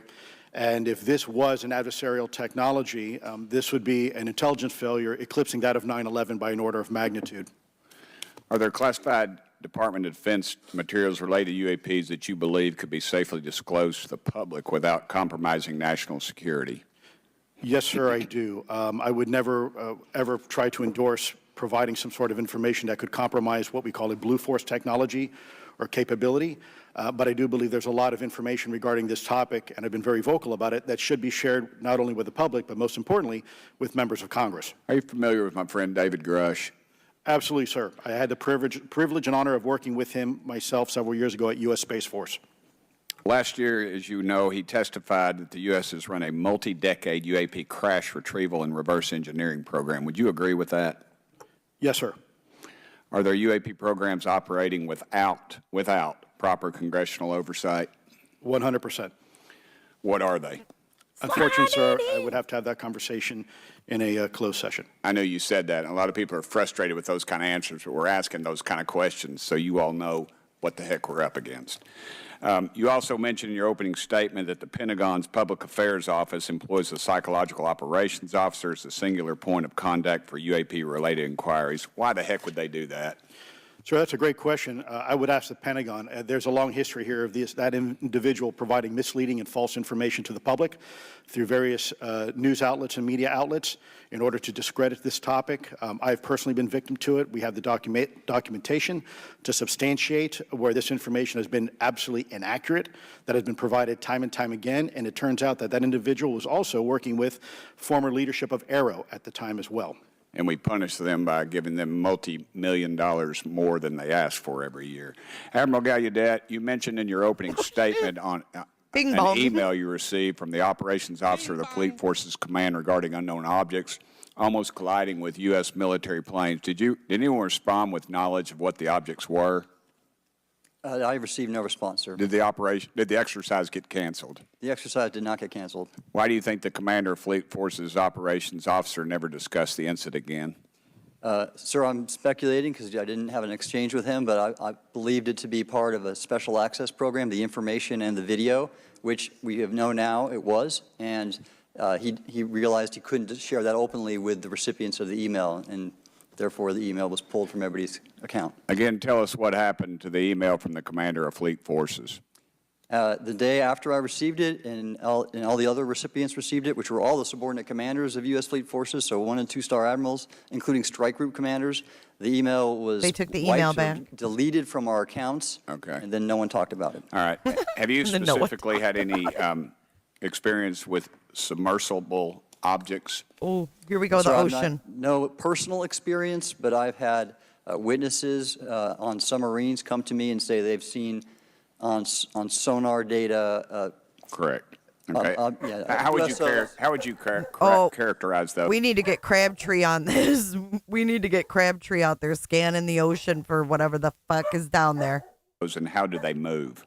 The one instance that was revealed to me was in the 80s on a nuclear-powered submarine, a ballistic missile submarine, that the object exhibited the characteristics of a Russian torpedo in terms of its speed of movement and closing rate with the submarine, and then it slowed and followed the submarine slowly in its wake for a period of minutes, and then rapidly exited the scene. And nothing that we know of and technology-wise could replicate that. And the speed of these objects was faster than anything that we have or anybody else has that would be manned. Is that correct? It was on the order Underwater. of a torpedo. So Yes, sir. Yes, sir. But as it exited, it Well, I don't exactly know how fast a torpedo is, but I expect it does better than my old outboard Scott Atwater, so I'll take that as a yes. Yes, okay. sir. Have you experienced any experience with the All-Domain Anomaly Resolution Office, ARROW? Yes, Congressman, as I mentioned previously, I have met with them. Okay. You heard Mr. Elizondo describe psychological operations for those contacting the Department of Defense about UAPs. You mentioned a similar influence operation by ARROW. Why are federal agencies invested in running information operations about UAPs if they do not exist? Yes, sir. But I'll make a statement on ARROW's behalf. They have new leadership. The office has reached out to me to meet again, and I take that as a good faith effort, and we'll see where that goes. Thank you, Chair Lady. I've run over. Thank you. Thank you, Mr. Tennessee. I would now like to recognize Mr. Higgins. You're the king of Tennessee. Mr. Higgins, you're recognized for 5 minutes of questions. Thank you, Madam Chair. Mr. Elizondo, Mr. Shellenberger notes in the report that we've been given for this hearing I believe, Mr. Shellenberger, let me shift you, are the author of this report? I'm sorry, sir, I'm not the author Mr. of... Shellenberger, were you the author of this report? No, I was There's no not. name on it. No, Do you know the author? I do. You do. And how would you estimate that madam or gentleman, the author? The person is a current or former U.S. government employee. And it states here that this is the public version of the author's report. Yes. So where might one find the non-public version of the author's report? I don't know the answer to that. Would that be with the Department of Defense? I don't know. But you do know the author. I do. You know what the author's sources were? The author's sources are described in the report. These databases, the Immaculate constellation. Right, but you expressed some confidence in the sources I would. earlier in I do. testimony. You expressed confidence. So do you know those sources? I do. Are they within the Department of Defense? I can't say. You can't say or you won't say? I won't say. Okay, why not? Because I protect my sources, and I think the reason. But you're not naming them. It's a big department. But many of us on my side of the aisle would say it's far too big. So you're talking about the Department of Defense, sources from within the Department of Defense? I'm not willing to reduce the Okay. potential universe of where my sources might be. Okay, moving on. In this report, Mr. Elizondo, for reference, several types of allegedly alien craft or possibly alien craft or unknown aerial phenomena, what we used to call UFOs, are described. Spheres and orbs, discs and saucers, oval or tic-tac, triangular shape, boomerang and arrowhead, and irregular or organic. Mr. Elizondo, does that summarize to you the types of craft that we're discussing today? Sir, that is a general morphology, historically speaking, of many UAP. So those descriptions are very different craft. Is it your assessment that they would come of different origins?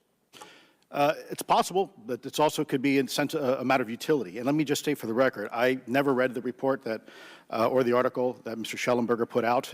The reason That's a good point. We're just referencing it. Yes, sir. For descriptive purposes for the American people. Mr. Shellenberger, in this report, it's striking to me that regarding the descriptions of experiences with these various craft, several of them include biological effects and several do not. Are you familiar with what I'm talking about? Yes. Okay, so spheres and orbs, triangular craft, and irregular or organic craft include some descriptions of biological effects, including feelings of unease, electronic device malfunctions, long-term psychological effects such as anxiety or insomnia have been noted, feeling of being watched, a shared awareness with the triangle craft, and under the irregular and organic craft, biological effects include physical sensations of warmth or cold and unexplained smells and psychological distress. So these are very like, specific what the fuck is this? And everybody's like, what the fuck is this? of the reactions of human beings, which allegedly have been noted from a study here, a report. All of those experiences would have been described by the sources that the author used.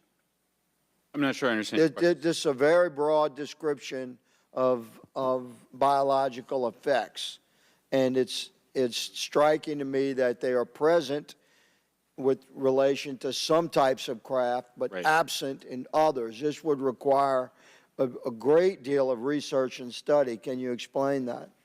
My understanding is that this is, the database is very large. It includes both the images, the videos, the still images, as well as the human intelligence, the reports, the raw data from individuals having these experiences. So in answer to your question, Yeah, I mean, I think we're looking at a very large amount of data collected over many decades.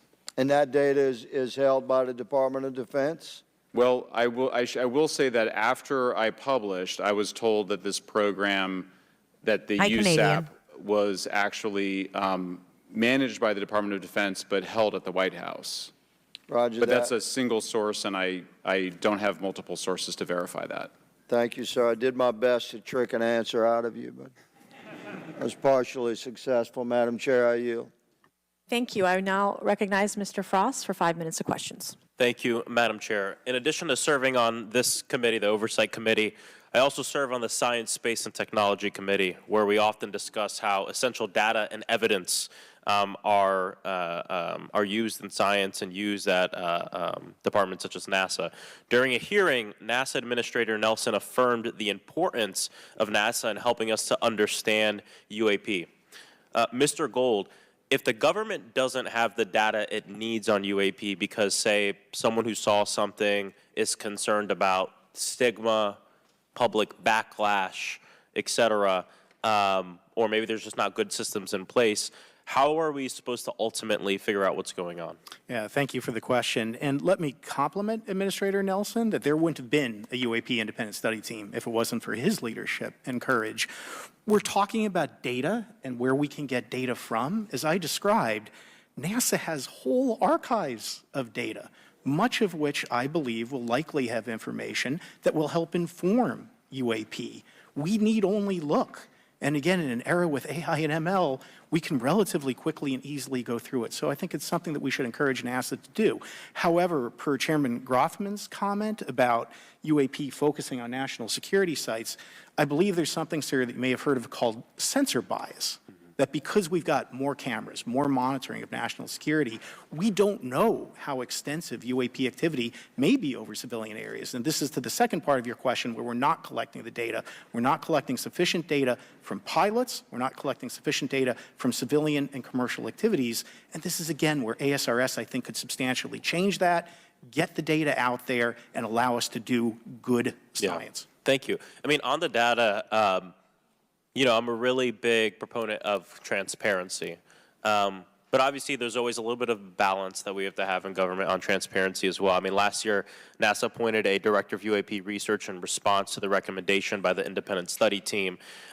In the final report, there's a quote, "Despite numerous accounts and visuals, the absence of consistent, detailed, and curated observations means we do not presently have the body of data needed to make definite and scientific conclusions about UAP." Can you just talk really quickly about that balance of security and transparency? So I can say, having served at NASA, it is the most transparent organization I've ever been in. When we would have conversations of executive leadership, things would leak out almost instantly. So I can assure you, There was a lot of intentionally or not, leakage. NASA's very transparent. I don't know if many of you have worked with engineers or scientists. They love to talk. So I believe that NASA is a paradigm of transparency, but we must have the ability and the data to be able to be transparent with. And if we're not gathering that, if we're not looking at Every it, time they then say we can't bring transparent, NASA into the game and get do to a that shot. good science that you need. You know, it was about a year ago, I was touring a facility with a pretty senior government official. We went by a certain hangar and they said, yeah, that's, you know, a company leases that out. We don't really know what's going on in there. We have no way of knowing what's going on in there. And there was a few of those, in fact, while we were driving around this facility. To what extent do you think that some of the UAP out there comes from off the books or unauthorized experimental aircraft? I mean, I think probably the vast majority of UAP are drones, experimental aircraft, weather conditions, which is, again, why I say if we review the data, I think we're going to discover a lot about things we weren't even thinking about. But there is a percentage that isn't. And looking into those anomalies is how discoveries will be made. And relative to science, Congressman, if I can say, when NASA studies black holes, when NASA studies galaxies, we have instruments that are tailored to do so. With UAP, we're using cockpit gun cameras or cell phones. Wow, loaded we hot. could never do good science with nuts. that. And let me tell you, the NASA budget is under pressure. We need to make sure that the Artemis program is funded fully. We need to beat China to the moon and maintain our presence in low Earth orbit. So NASA would need more money to do this, but I think tailored instruments that would look at UAP in the same way that we have tailored instruments to look at astronomical data is important to gathering valuable and uniform information. If we were studying black holes by using fighter cockpit cameras, we probably wouldn't know that much about black holes. 100%. Well, I think it's important that federal leaders take the necessary steps to ensure that UAP does not pose threats to the American public as well, and that we have the necessary budgets to collect this data so we can actually see what's going on. And I'm fully supportive of funding the Artemis mission. I think it's very important. Also, a personal note, the pilot I thought is we already went to the moon as a well. frat brother of mine. He is a member of the Phi Beta Sigma Fraternity Incorporated, and so I would love to see my fraternity make it to the moon. But Redwire is building the cameras for Artemis, so we will take some pictures of your frat brother and get them. There we go. Thank you so much. I yield back. Thank you. I will now recognize Ms. Luna for 5 minutes of questioning. Mr. Elizondo, to your knowledge, can you name the country and around time frame that the first back-engineered UAP program started? Ma'am, unfortunately, I would not be able to have that conversation in public. Can anyone on the panel name that? I cannot. None of you? Okay. This next Wait, what question was her is for question? Mr. I missed it. I'm sorry. Okay. Name that. Unfortunately, So to your knowledge, can you name the country and around time frame that the first back-engineered UAP program started? ma'am, unfortunately, I would not be able to have that conversation in public. Can anyone on the panel name that? I cannot. None of you? Okay. This next question is for Mr. Gallaudet. To your knowledge, have any USOs ever outpaced our submarines? Yes, ma'am. At what magnitude? I don't have the exact speed, but again, a witness came to me, a credible former submarine officer who observed it on sonar data. And this was in the 80s in the North Atlantic during a storm, and it outpaced his submarine by orders of magnitude. Are you aware of any hotspots that currently exist off our shores in North America? Not with sufficiently credible data, ma'am. Okay, we've heard reports of there potentially being hotspots, maybe entry and exit points. Have you heard of any of that? I have not, ma'am, but my colleague here, Mr. Elizondo, does discuss some USO activity that he's observed in certain DoD databases. Mr. Elizondo, in regards to these aircraft being piloted by whatever they might be, non-human biologics, would you agree that it's likely that they are being piloted by some mind-body connection?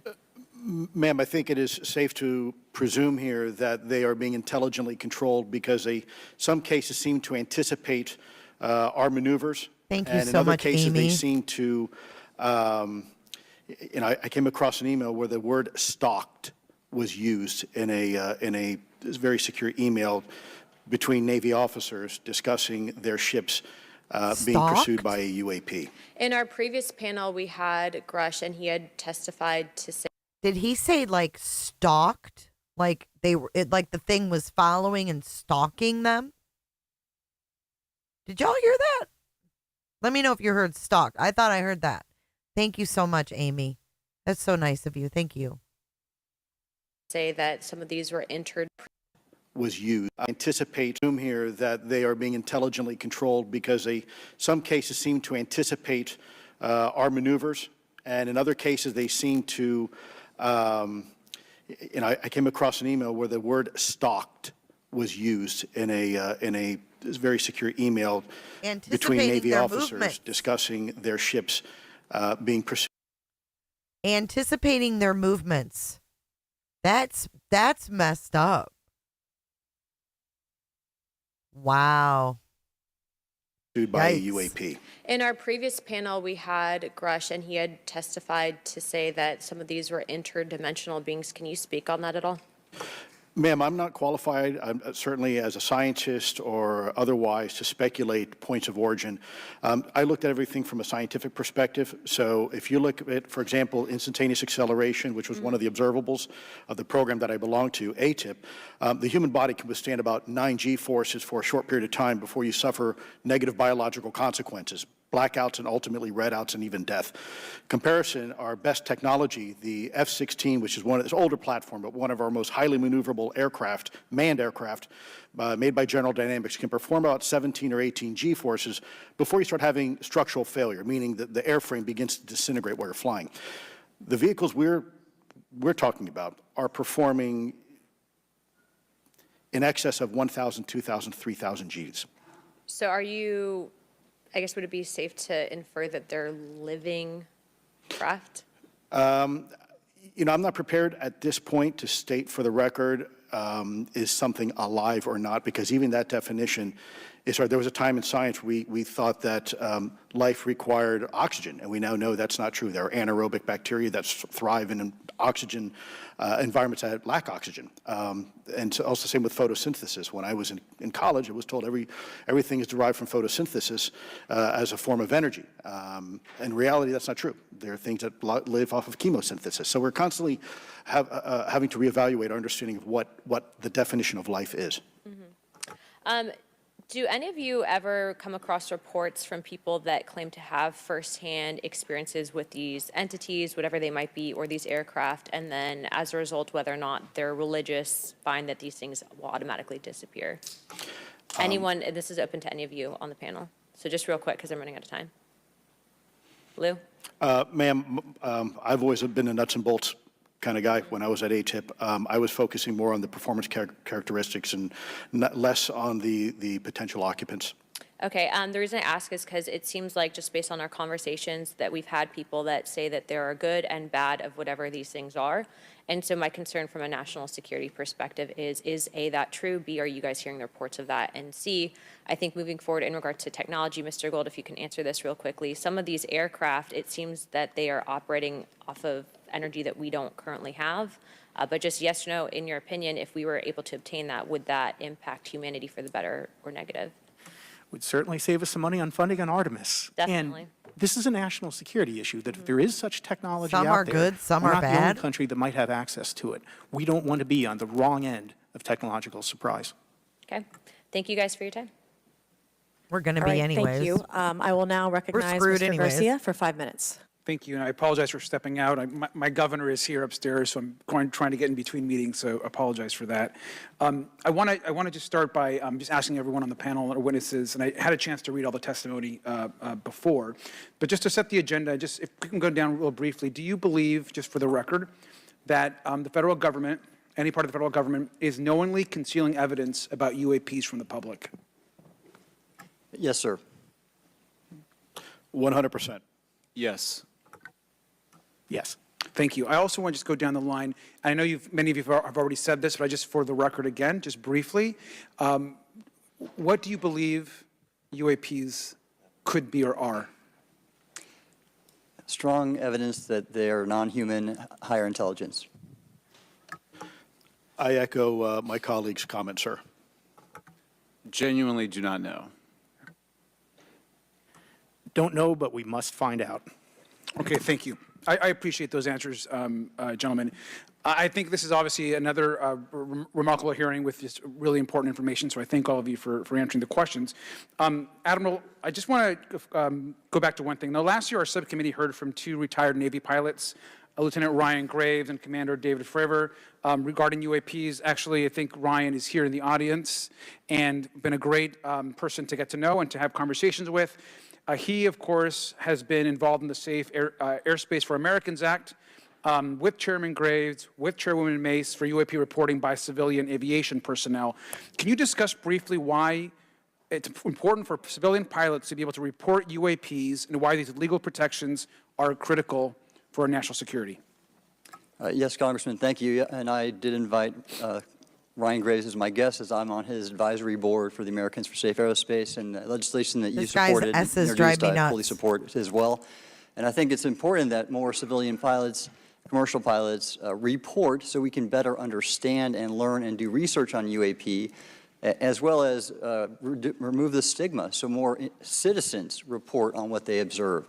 And also, it'll only contribute to aviation safety when we have a better understanding of where these UAP are, how they operate, and at what frequency and what capability level. So it's important for aviation safety, and it'll be important for moving science and research forward. Thank you, sir. And I just want to reiterate to my colleagues, I mean, this is a very bipartisan piece of legislation, and we just got to continue to get this through the Congress, and it's incredibly important that civilian pilots have the opportunity to safely report the UAPs that they are seeing or encountering in the air. And I can't express how critical this piece of what I believe is a larger collection of evidence and facts actually happen. We've been approached by pilots. I've talked to folks that have been engaged with our office and others, and there is still enormous stigma.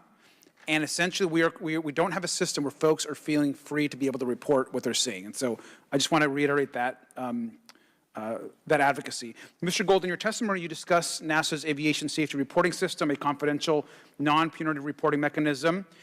In the Safe Airspace for Americans Act, we explicitly allow for civilian reporting, of course, of UAPs. Can you explain why the NASA task force recommended the use of the aviation safety reporting system?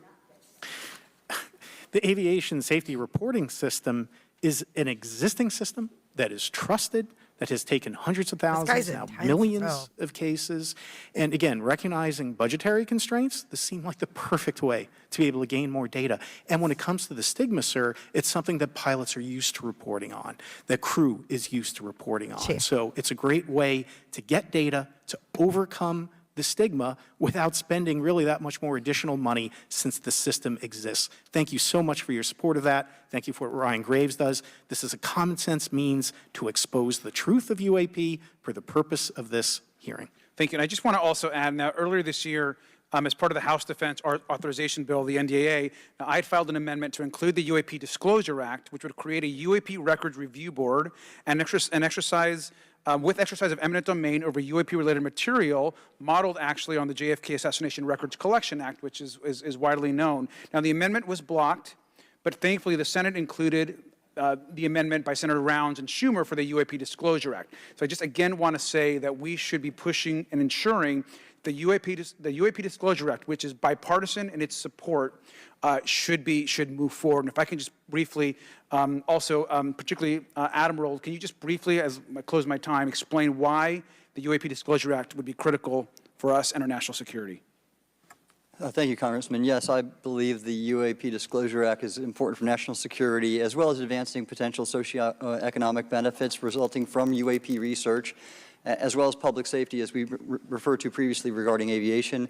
And this act will allow for greater transparency and open research, and that's why I'm also a member of the UAP Disclosure Fund as an advisor, as in the Sol Foundation, as an advisor, senior strategic advisor, which is advocating for the same. Thank you very much. I yield back. Okay. I just had a thought. So I think it was Jammers that said, how come people aren't getting abducted anymore? How come we don't hear about people getting abducted anymore? Is it because we now, excuse me, have the technology where they don't need to abduct us? That like this is all they need? You have Jammers? Ooh, that's spooky. A few of you have had sightings. That's spooky. Back. All right, thank you. I'd like to recognize Mr. Biggs for 5 minutes of questioning. Thank you, Madam Chair. Thank you for holding this committee. Thank you to the witnesses. Admiral, Mr. the video Biggs. that is called the Go Fast video, the email that you've talked about being deleted, I just want to briefly cover this. The Go Fast video? You said that the email, the author was asking whether any of the recipients were aware of the classified technology demonstrations that it could explain the objects that were observed. And then you said the email disappears. Then you guys have a series of meetings. The commander of fleet forces and his operations officer never discussed the incident again. Is that right? Is that accurate? That's accurate, sir. And even during weekly meetings, it was never discussed again. My question for you is, You were in those meetings. Did you personally hear that nothing was going on about that? Yes, sir. I was in those meetings, and did you make inquiries about that? No, I did not, sir, because I inferred, since I had been read into other special access programs, that this UAP video was part of one that I was not read into, or any of the recipients, or the author of the email, and that an intelligence agency basically pulled it back and instructed the author of the email, hey, this is, you just conducted what they call spillage into a lower classification level, and when that's done, the procedures are basically to remove any of the communication. You're going to silo it. So, Mr. Elizondo, you said in your report and your testimony today, probably unravel. A government work on the UAP subject still remains classified. Excessive secrecy has led to grave misdeeds against loyal civil servants, military personnel, and the public, all to hide the fact that we are not alone in the cosmos. Fair? Yes, sir. All right, and all of you, and Mr. Shellenberger, by the way, I've read several of your books, Mr. Shellenberger, excellent stuff. Thank you. What I would say, too, is you were asked about the veracity of the author of this report. You comfortable with the veracity? Yes. Okay. And then, and I'll get to you in a second, Mr. Gold. We'll talk about Kunyan Creole. and Lakatoshan scientific advancement and how we're obviating that through these processes. But we'll get to that in a sec. Because what I want to really get to is the ultimate question it really becomes this. For what purpose is the federal government overclassifying, because that's what they're doing, they're overclassifying, and forbidding the public for getting access to this? And if you know, if you have an explanation, I'm curious because I know what I've been told. I just want to know from your perspective, why do they overclassify? Mr. Elizondo, you look like you're finger on the button, ready to go. Yes, sir. Forgive me. I think there are several reasons. I think at the time when this reality became evident to the U.S. government, we were in the middle of the Cold War with then Soviet Union, and we did not want to tip our hands to what our knowledge base was on this topic. We did not want to broadcast that to the Cold War's long over. It is, sir. It is, sir. There's also then the philosophical argument that the Department of Defense and the intelligence community is solution-oriented. And when you don't have answers, it's a really tough spot to be in. It's easier to be quiet and suppressed than if you don't have the answer. Indeed, sir. In fact, there's a very real example when we built the U-2 spy plane and flew it over then Russia. Welcome to the Cooter Club, Kim Moore. Thank you for joining tonight. It's nice to have you. Creole, I did get your email. I just want to let you know. I did get it, but I can't open that on this computer. I don't have Facebook on here to be able to open that. I'm sorry, but I will look at it when I'm on my laptop and we can talk about it. I wanted to show you guys really quick. This is the videos. There's a whole fleet of them. Look on the ASA. My gosh. They're all going against the wind. The wind's 120 knots from the west. Look at that thing, dude.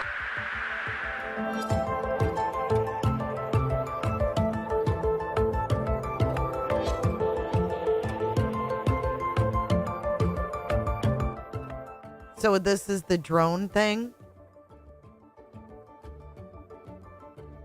This music is horrible. Damn it.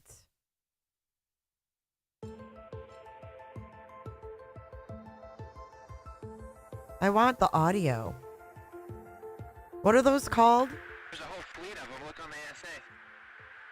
My gosh.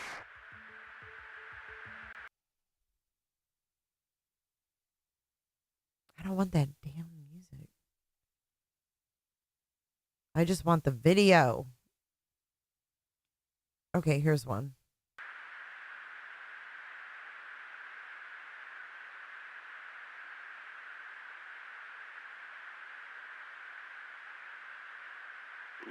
Nickel 6-1 Tango Logic over. Oh, got it! Woohoo! Roger, there's troubleshooting as soon as I get. Did you box moving target? No, I took an auto track. Oh, okay. Oh my gosh, dude. Wow, look at that, man. That's wild. I don't think I've seen all of these. There's a whole fleet of them. Look on the ASA. My gosh. Prepper. We're all going against the wind. The wind's 120 knots from the west. Look at that thing, dude.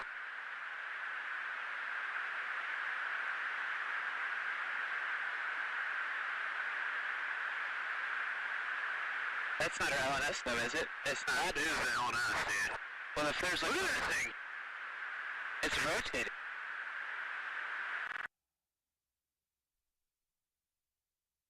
Have you guys seen these before? Let's watch the last one just so we watched them all. Where is the third one? ABC.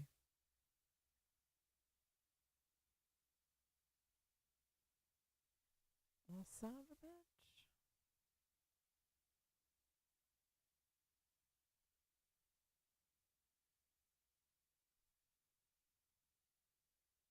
Is it this one? That's the go fast, or did we already see this one?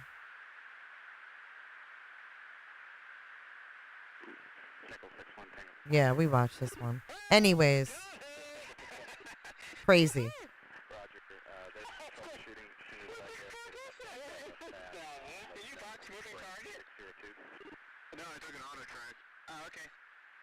Do they shoot those when that happens, guys?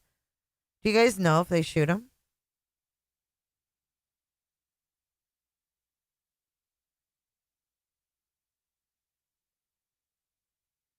Russia, and No, we're we're not taking done. reconnaissance. And when we first I just had to see those videos. Sorry. started flying the aircraft, it flew so high and so fast we thought they weren't tracking us. In reality, they were tracking every flight.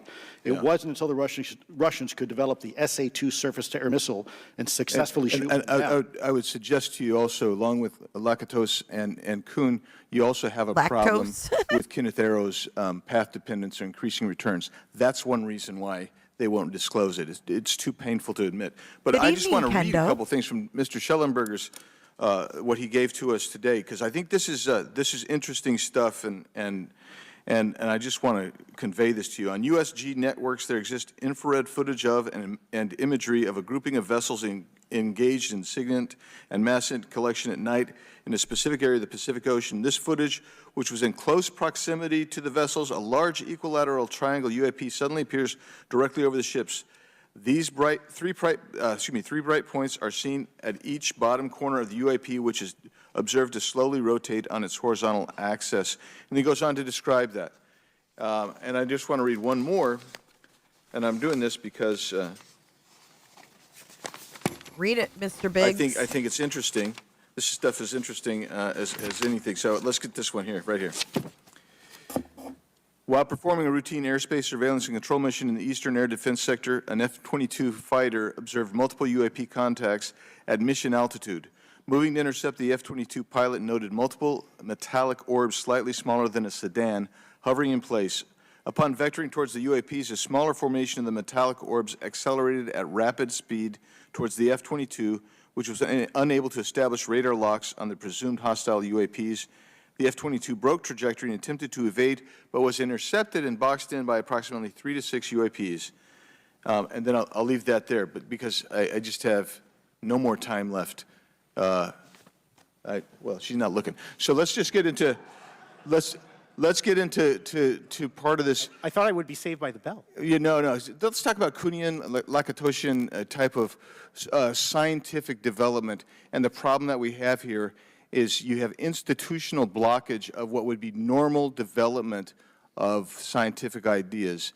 And if you want to expand that, Mr. Gold. We're over time, so be very fast, please. I'll just say I'm a recovering attorney, so please take it easy on the science. But all breakthroughs have been heretical at first, and that's the challenge that we face, particularly with something as extraordinary as this, which is why gathering the data is so important. And I'll just end by saying, by the way, the overclassification of material is in no way limited to UAP. That is occurring throughout the government, as well as the inability to get people classifications in a timely and efficient manner, and then to have those classifications be broad enough to be useful. So this is a larger issue that I hope that Congress will look at. Thank you. Thank you, Mr. Biggs. I've been generous. All right, Mr. Burleson, I'll recognize you for 5 minutes of questions, please. Thank you, Madam Chair. Mr. Elizondo, does any branch of the United States government or defense contractors possess technology? Sir, there's documentation that I believe was submitted for the record that was approved for release by the U.S. Pentagon, by the Department of Defense Office of Pre-Publication Security Review, and it states one of the reasons why my predecessor program, OSAP, was trying to collect material of unknown origin. Was it successfully collected? It was not. What happened is that there was an aerospace contract company that requested to divest itself of the material that was collected in the 1950s. Right. Unfortunately, that didn't actually occur. So let's dive into that. That's the Bigelow Airspace, correct? So yes, sir. There was a journalist, Christopher Sharp, who said that there was a transfer between Lockheed Martin, Bigelow Aerospace, and the CIA allegedly blocked this. Can you describe that? What I can say is that it was blocked. Why it was blocked, I can only surmise. I was part of some conversations later on with some of those contract personnel where they had told all of us that is accurate. What we required was a memo from the Secretary of the Air Force in order to make that complete, and that never occurred. And so when Secretary Mattis became Secretary of Defense, I decided it would be appropriate for me to try to receive a memo from him as SecDef, as Secretary of Defense, if we could not get a memo from the Secretary of the Air Force to transfer that material. So if that material exists today, who's in possession? Sir, I wouldn't be able to have that conversation in an open hearing. We'd probably have to have that. Okay, my question to you then is, if we were in a secure setting, if we were in a SCIF, would you be able to provide or get access to something, whether it's visuals or material that we could put our hands on, or biologics, that would convince me, that would show me what do you want, we have dude? non-human origins? Sir, that decision would You not want a be body mine. part? That would be to the gatekeeper still in the U.S. government. And who would we, so if you were in our shoes, where would you go from here? How would you get that information? How would, a lot of times we just don't know who to ask because we don't know where to go next. So if you were in our shoes, where would you go? Well, I prefer to answer that question in a closed session. However, we established AARO for that very purpose, and unfortunately, under its previous leadership, it failed. So one would hope that they would have the authorities necessary to do that. Let's hope that this new iteration of leadership will be successful. In the discussions, it's simply about material, or is there discussion about it was previously testified that there was biologics that were collected. Are you aware of any of that? I am, sir, aware of the reporting that biologics have been recovered. Again, my focus was more nuts and bolts, looking at the physical aspects of these phenomena, how they interacted around military equities and nuclear equities. So I'm certainly not a medical expert. I would not be able to probably provide you a whole lot of value in that simply because I don't have the expertise. But was anything described as that we have possession of bodies? Yes, yes. We have is it multiple types of creatures, or? Sir, I couldn't answer that. I can tell you anecdotally that it was discussed quite a bit when I was at the Pentagon. The problem is the supposed collection of these biological samples occurred before my time, in fact, before I was even born. And was this part of the Lockheed Martin discussion, or was this the biologics is a completely separate? Separate yet related. Okay. Has anyone made contact? What's up, Queen Sir, I'm sorry, Bee? can you specify? Has there been any, to your knowledge, any communication with a non-human life form? So the term communication is a bit of a trick word because there's verbal communication like we're having now. The problem is you also have nonverbal communication. And so I would say definitively yes, but from a nonverbal meaning, when a Russian reconnaissance aircraft comes into U.S. airspace, we scramble two F-22s, and we are certainly communicating intent and capability. I think the same goes with this. We have these things that are being observed over controlled U.S. airspace, and they're not really doing a good job hiding themselves. They're making it pretty obvious they have the ability to even interfere with our nuclear equities and our nuclear readiness. Is the United States government and our contractors, are they pulling technology from this? They're reverse engineering this. Sir, as I previously stated, and please forgive me, I am not authorized to discuss specifics about crash retrievals.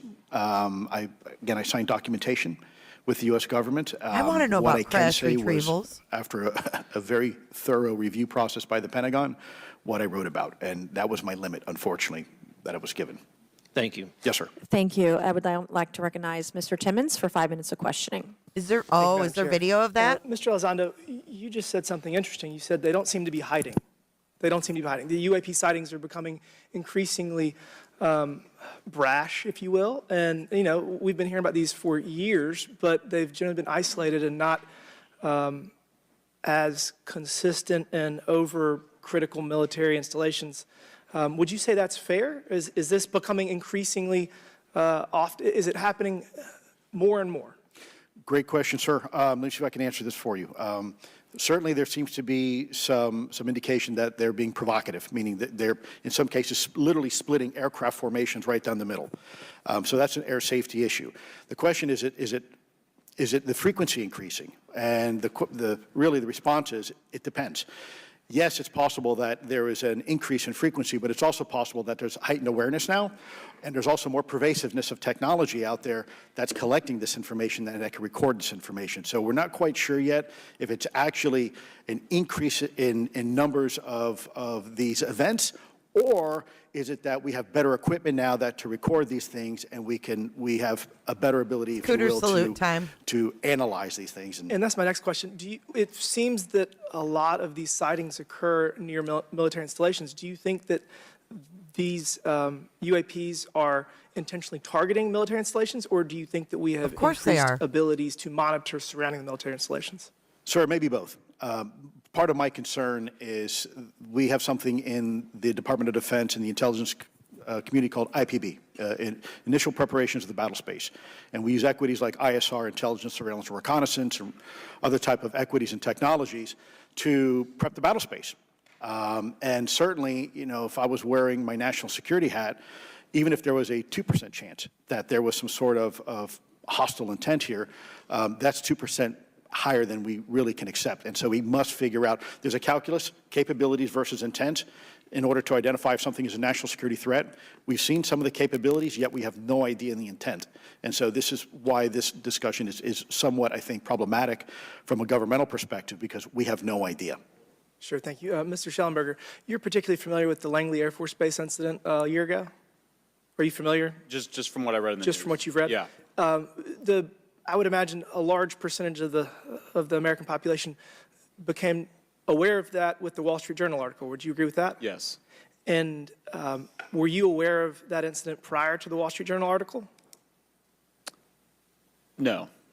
To the rest of the panel, was the Wall Street Journal article the first time that y'all were made aware of what was essentially an over 2-week UAP frenzy over Langley Air Force Base?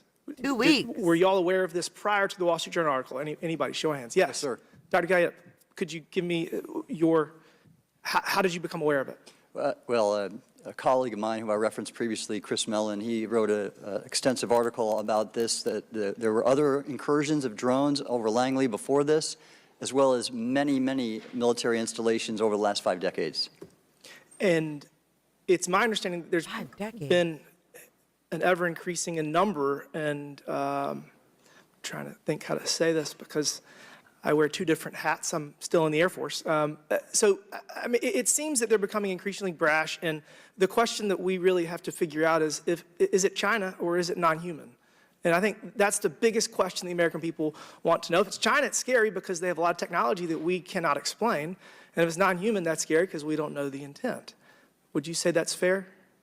Yes, Congressman. And in fact, I really believe that we should use this hearing as a catalyst to improve and bolster our air defense capabilities and our maritime domain awareness capabilities, because obviously there are holes in it, whether it be UAP of non-HI direction or NHI direction, or, like as you say, sir, China or any other adversary. Are you all aware of any task force at the Pentagon or in the national security apparatus that's trying to assess the answer to that question? At the current moment, sir, no, but this is a great point. From 2020 to 2022, there was a UAP task force in the DOD succeeding where Mr. Elizondo worked, led by Jay Stratton, who had the first comprehensive whole-of-government approach to UAP, which involved pathways to declassification and to increase transparency, as well as assessing the national security risks of UAP. This was a really well-established approach, and we have all advocated that something like it return. I'm running out of time. The last thing is that we need authorities. The law enforcement, military do not have authorities to actually engage, and Congress needs to act to give those authorities to local law enforcement and the military so they have clear guidelines on how to assess these issues going forward. I yield back. Thank you. Thank you. I'd like to recognize Ms. Boebert for 5 minutes of questioning. Thank you, Madam Chair. Now that we have all been cautioned in this committee hearing that the mention of Pentagon's Immaculate constellation program could put us on a list, well, I already find myself on many lists, I'm sure. So I speak my mind often, so why not just keep going with it? May as well just go all out and say it. The earth is flat, birds are government drones, and we've never set foot on the moon, and Joe Biden received 81 million votes in the 2020 election. So let's just see how many lists we could get on here today. But Mr. Shellenberger, I wanted to ask you, I think I understand from this hearing that you would agree that classifying information like this is not in the best interest of the people. Is that correct? Yeah, I mean, with the caveat that, of course, I would support classification necessary to protect secrets essential to national security, but I think it's pretty obvious that there's overclassification. Overclassification, yes. And so in most instances, if they can't tell us what, do you think at some point they'll at least tell us why? President-elect Trump has repeatedly committed to greater transparency, both on the UAP issue, on JFK files, on COVID origins, and many other things. So I think that we need to make sure that the next administration is held accountable for that. Agreed. And this is for all four of you. Yes or no, please. I have many questions I want to get to. Are there any known instances of recovered materials or technologies that are not of human origin and maybe connected to any advanced bioscience defense programs within the USG? I don't know. I wouldn't be able to answer that, ma'am. I don't know. I don't know.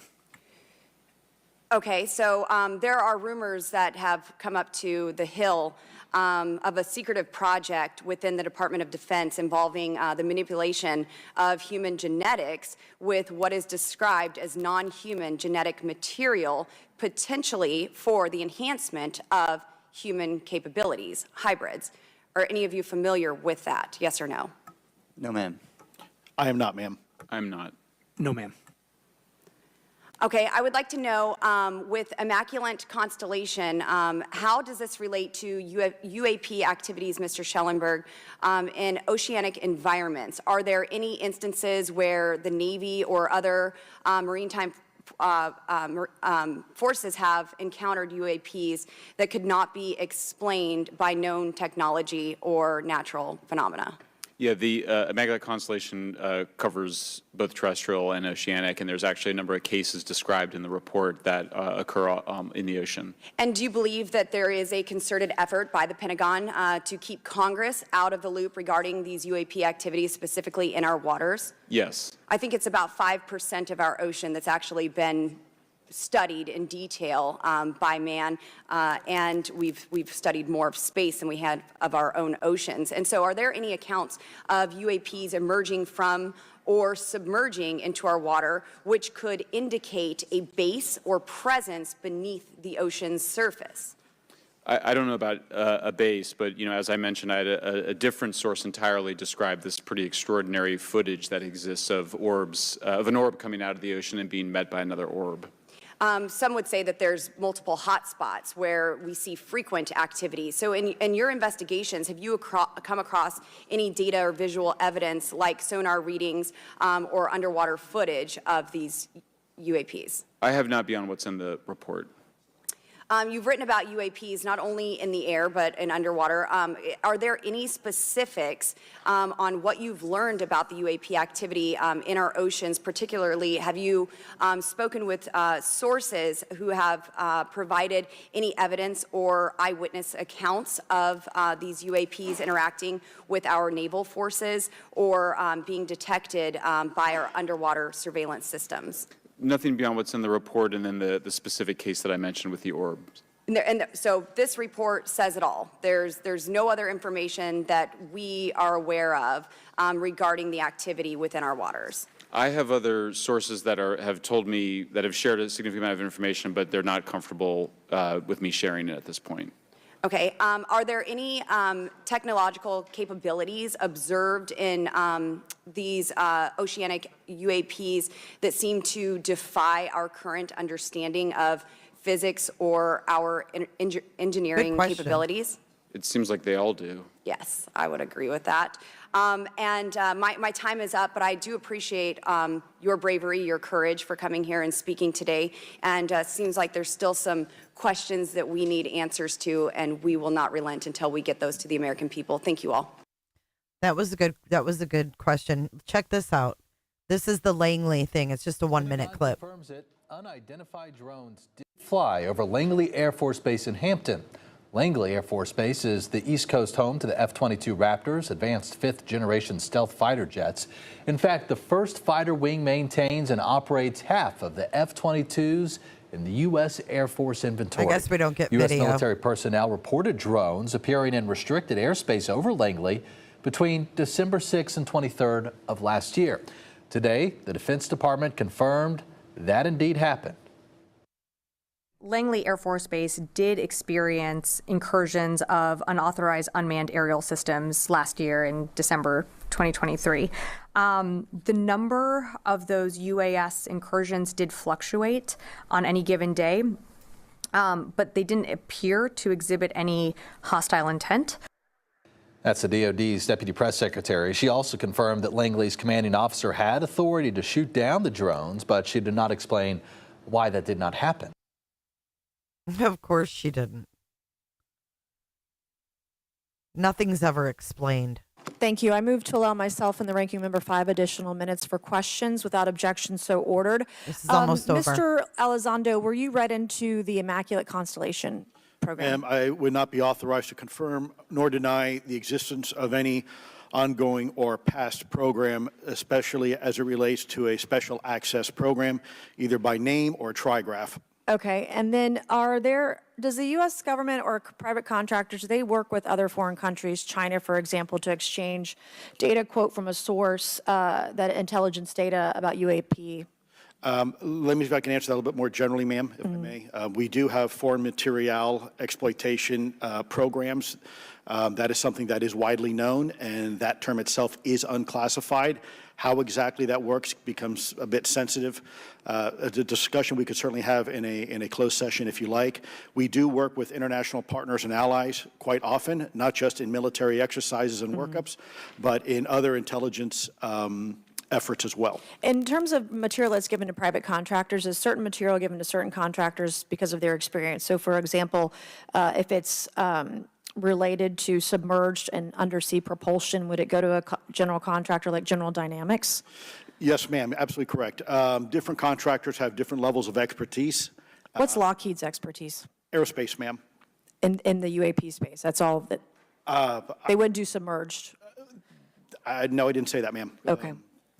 Lockheed Martin and others do quite a bit of work both in our atmosphere, in space, and even underwater. There are certain efforts to.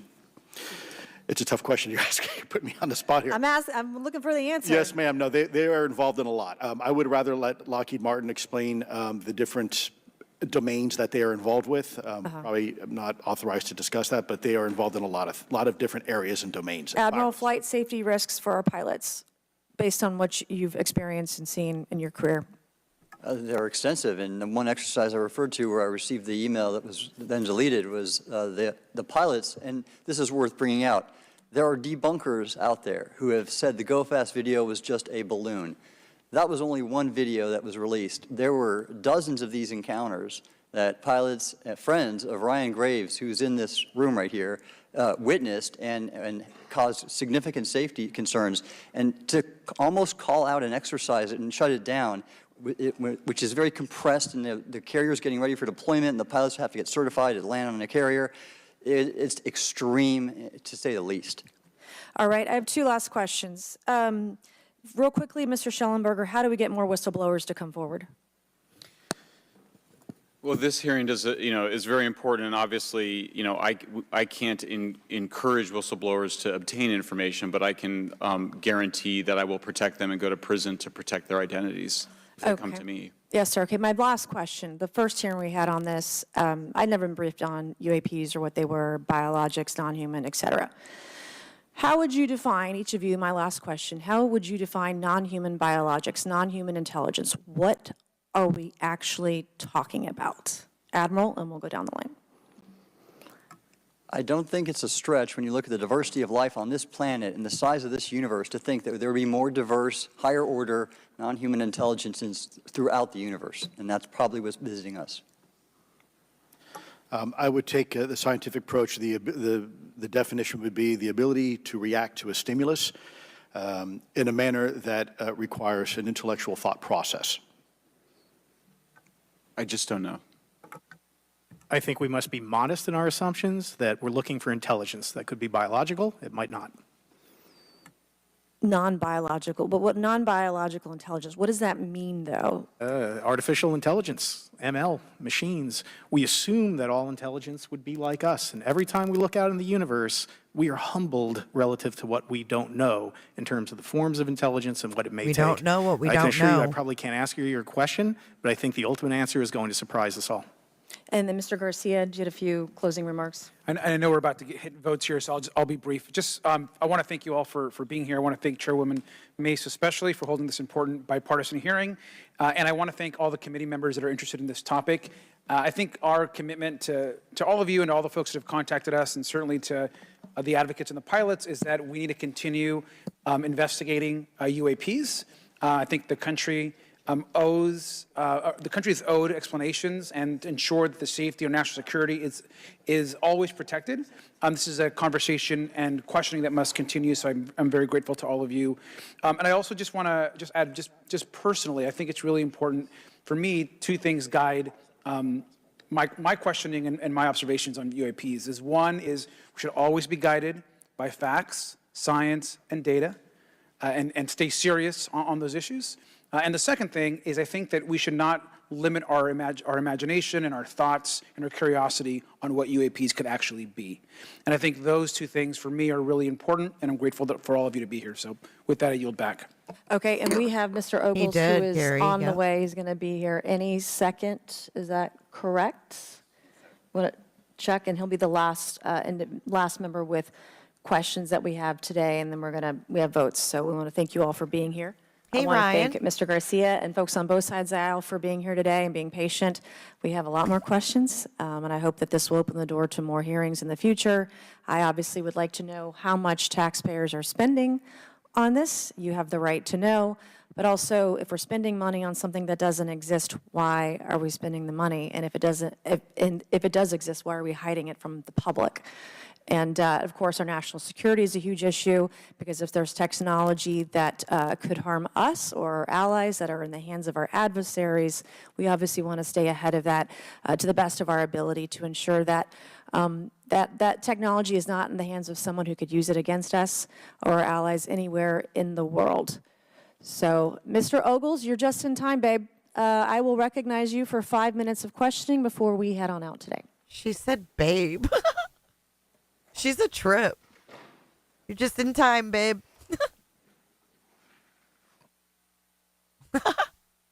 Mr. Ogles getting his last Well, minute thank you all for being here. And Madam Chairwoman, I'm out of breath because I sprinted to get here. But this is an important hearing. I think we all know that there's something going on. Mr. Elizondo, based on your knowledge of UAP sightings, do you believe it's fair to say that they are especially common near nuclear sites? Yes, sir. Mr. Congressman, I absolutely am convinced of that, as are my colleagues inside the government. And the reason why I pose that question, and this has been one of my talking points from the beginning, is, Oak Ridge is in Tennessee. The so-called weather balloon that drifted, Here's that the we now know balloon was again. controlled, it passed near Oak Ridge. It obviously is a sensitive site, both of interest to our adversaries and to whatever else this is. Because we know that at military installations, at sensitive locations, such as nuclear facilities, that we're seeing this take place. So the question is what is it? Do you believe they've caused an irregular activity, and why might they be interested in those sites? Sir, in some cases, it's actually regular activity. You'd be surprised. There's actually documentation right now that's been submitted. It's not just Oak Ridge. It's Savannah River Site, SRS. It's also Los Alamos.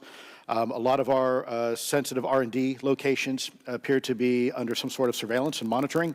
Why? Well, because a lot of innovation comes out of those areas, a lot of new technologies, a lot of, if you will, disruptive technologies that we use for our national defense originates out of those locations, and advanced concepts in physics as well. So if I was doing any type of reconnaissance, even on a foreign adversary, that's a great target to start with. Sure, and again, this has been one of my talking points. I do have questions. What role might the Department of Energy or its subsidiaries or affiliates have in this type of technology or possessing this type of technology, whether it's ours or others? Mr. Gallaudet, I think your testimony has been pretty clear, but would you please reiterate that do you believe UAPs pose... While we listen to this last segment, I'm going to put up a poll. So we've got just about 200 of you here, and I want to get your opinion on something totally off topic. So I'm going to make my poll while you guys listen. I don't know why I had to announce that. Well, so you didn't wonder what the poll was when it pops up. A threat. So stick around and vote for me, because this is something about my channels. I want to get y'all's opinion. Pilots, excuse me. Yes, sir. I'd absolutely be clear, whether it's ours or others. Mr. Gallaudet, I think your testimony has been pretty clear, but would you please reiterate that do you believe UAPs pose a threat to pilots? Excuse me. Yes, sir. Absolutely. They were threatening Navy pilots during the exercise that I was, my people were involved with in 2015, and it's my understanding they're risking pilot safety, commercial and military, today. Well, considering, and I understand that there's a need in some cases to keep certain technologies secret, but you believe that it is posing a threat to our personnel, correct? Yes, sir. So I think it's reasonable to conclude that if there's a threat to our personnel who are serving our country faithfully, that there be oversight. 100%, Congressman. And in fact, that's the one thing that we've not talked about enough during this hearing is the fact that the government executive branch not sharing with Congress what it knows about UAP infringes on your legislative and oversight responsibilities to such an extent that's very concerning. I mean, what else are we, if you look at national security or intelligence or foreign affairs or appropriations, you all have oversight and legislative responsibility regarding those.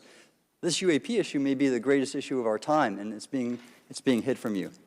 Well, I mean, and to your point, I think we've seen over the decades that we have certain adversaries like China, like Russia, that technologically speaking are not as advanced as us, that they lack some of the lethality that we have, and that we've seen that they've gone after our technologies and in some cases succeeded, in particular with missile technology. And so again, my concern, whether this technology emanates from us or otherworldly, that we know that we possess it. And where's the accountability? Where are the stopgaps? What are the guarantees that if this were to fall in enemy hands, that it isn't immediately weaponized against us? And I'll say this, it is clear from my experience and what I've seen that there is something out there. The question is it ours? Is it someone else's? Or is it otherworldly? And Madam Chairman, I would posit that as the legislative body, as the regulatory body, we must know. I got another question. And anyone who prevents us from gaining access to that information, Thank you, Debbie. I would consider that criminality. Because we have U.S. personnel who may very well be in harm's way. We have technology that ultimately may threaten our very existence. With that, Madam Chairman, I thank you for your indulgence, and I yield back. Thank you, Mr. Ogles. And with that and without objection, all members will have 5 legislative days within which to submit materials and to submit additional written questions for the witnesses, which will be forwarded to the witnesses for their response. If there's no further business without objection, the subcommittee stands adjourned. She's already got her damn. Look at her sassy ass. She already has her fur fucking collared coat on, and she is ready to go home. That was super interesting, though. I'm not going to lie. I yield back. Do we all yield back this Saturday night? It's only 9:30 too. That was super interesting. Put a 1 in chat if you got something out of this tonight. Oh, I think he was in another meeting, B. I don't think he was being rude. 62. Okay, so the majority of you do like it on the screen. I really appreciate you giving me your opinions because, you know, I'm always wondering, like, should I change things up? Because it gets boring. You know, like when I did this little background, like it was fun creating it.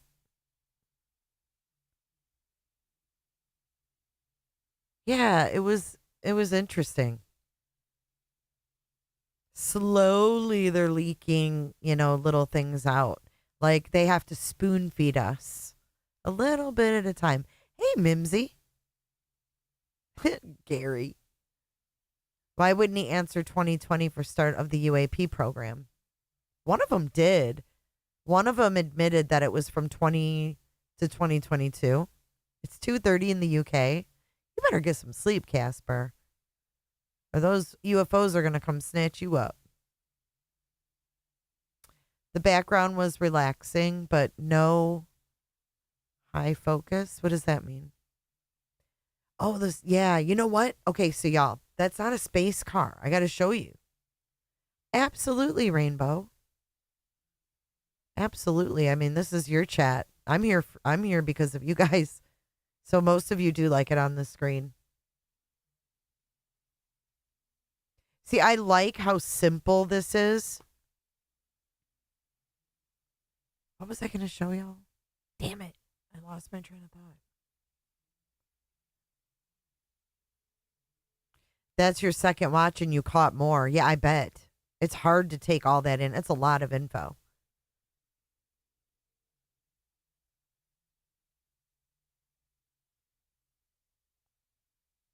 No, there was one that did mention it from 20 to 22 because I remember hearing it. Oh, the car. Duh. Yeah. So that's not a space car. Y'all, it's Spaceman. It's Elon Musk's or Starman. Put a 1 in chat if you know who Starman is.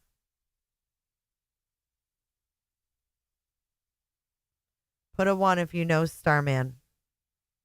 It is a ton of information.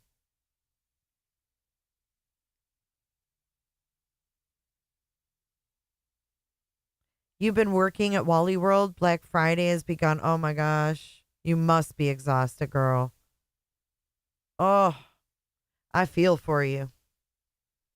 Thank you for what you do at Black Friday time, though.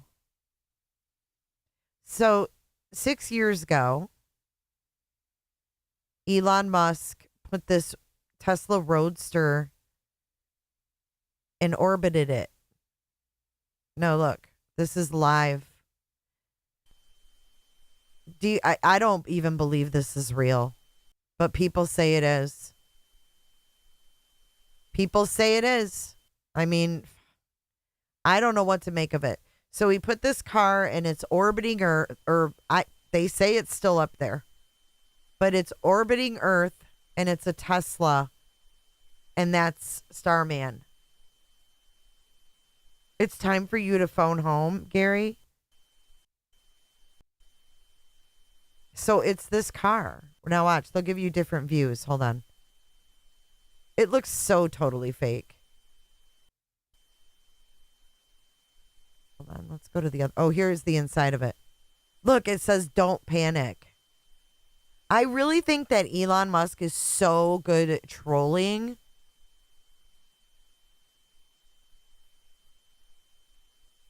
I don't know. Do you guys believe Starman? Let me read you some info on Starman, and then we'll poll and see. I find this shit so fascinating. Okay, so Elon Musk's Tesla Roadster is an electric sports car that served as the dummy payload for the February 2018 Falcon Heavy test flight and became an artificial satellite of the sun. The mannequin in a spacesuit, dubbed Starman, occupies the driver's seat. It became an artificial satellite of the sun. Literally.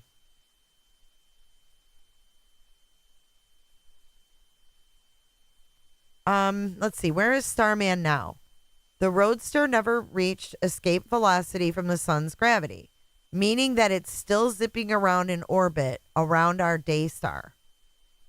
Exposed to the harsh UV and other radiation, it's likely that very little is left at this point of the Tesla or Starman himself.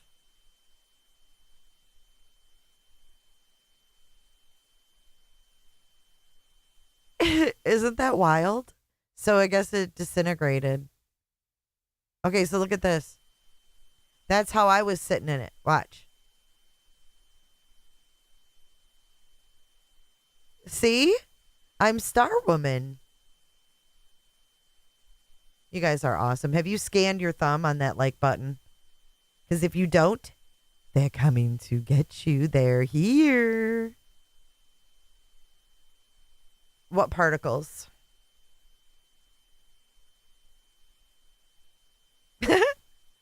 Isn't that some wild-ish? Tell me it's not wild. Look at this.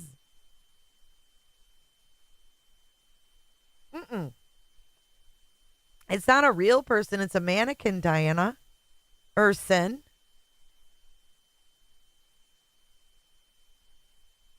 Look. Jay, get out of the car now, don't you get it? Vince, good to see you tonight.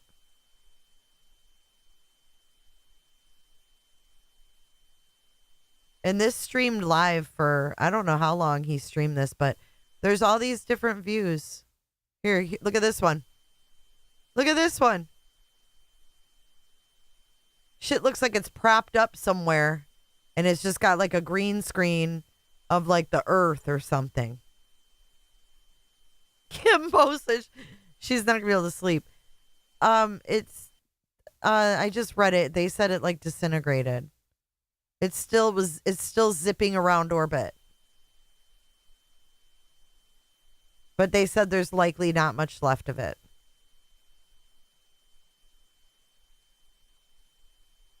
Do you guys really do believe that he did this? Do you think this is real? Look at the reflection of the earth. That's wild.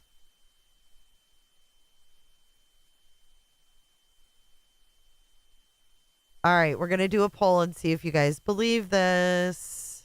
I have to know. Let me see first how long it stayed up there. Or how long it streamed.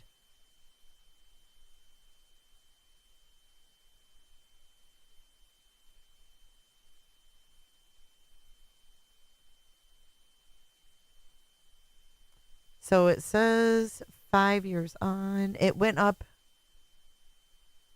in 2017.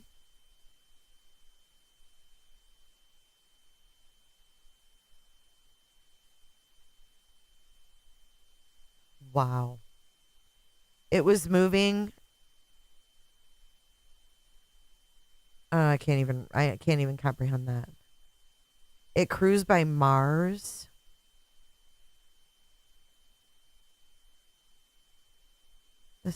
Yeah, it's still circling the cosmos as of last year, they said.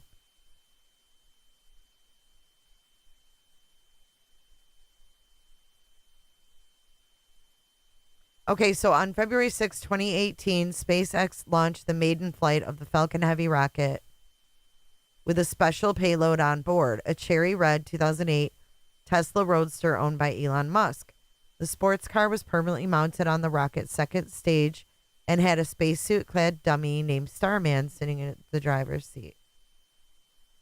The car and its dummy driver,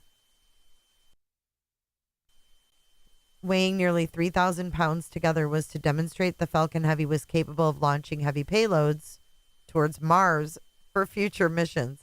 Musk said at the time he wanted to inspire the public about the possibility of something new happening in space. There is actually a website called whereisroadster.com. That was an independent site. Wow. The car hasn't been observed since March 2018, about a month after its launch.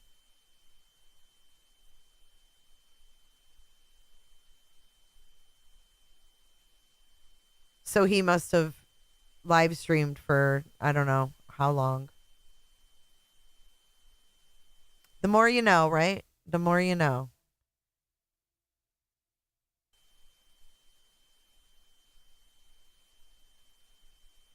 I just can't even believe that this would even be possible. Yeah, there was a launch. It was on as a payload.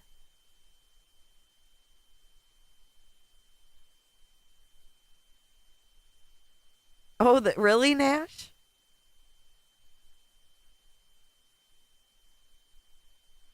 It looks like tinfoil to you? No, the original moon landing has the tinfoil.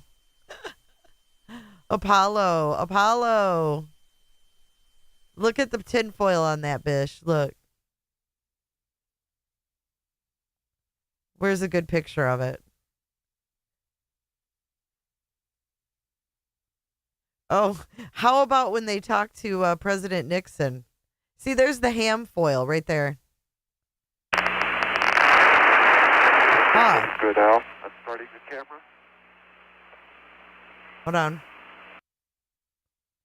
Look at this thing. This is ham foil. Now that it's almost Thanksgiving time, you guys will think of me when you unwrap your hams, or think of NASA, because that's exactly what this looks like to me, is a Thanksgiving fucking ham. I mean, come on. Come on. You really like the color on this? I do too, Jammers. I'm thinking about kind of switching up the other channel too. I'm thinking of doing something a little different. Look at the ham foil. Can we get some turkeys for Thanksgiving?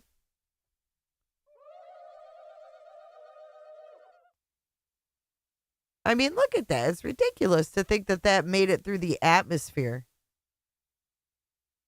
And then back? Come on. What is that thing? Look at that. I can look at this 100,000 times and it never will make sense to me. It will never, ever, ever make sense to me. And what is this thing over here on the left? Looks like damn studio lights. That shit didn't happen. That looks like the beach. Can you pronounce this name for us, Jay? Elon's kids? Oh, Gary, you're talking about Elon's when it went back into when it landed right back in between those things? That was crazy.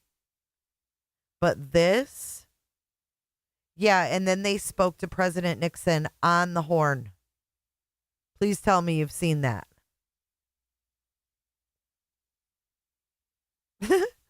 The foil.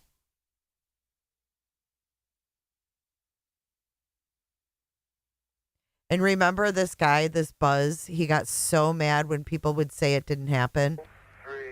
Remember he punched a guy? Buzz Aldrin, he punched some guy out that said it was fake. 2, 1, 0. This will be monolith. Wait, this is them leaving? I don't think I've ever seen video of them leaving the moon. Have you guys ever seen video of them leaving the moon? I've only seen the flag thing. Whose video is this? Dutch steam machine?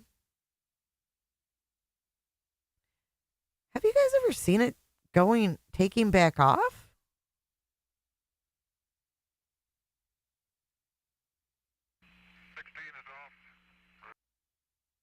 Apparently a lot of people didn't either, because look, that's the most replayed section.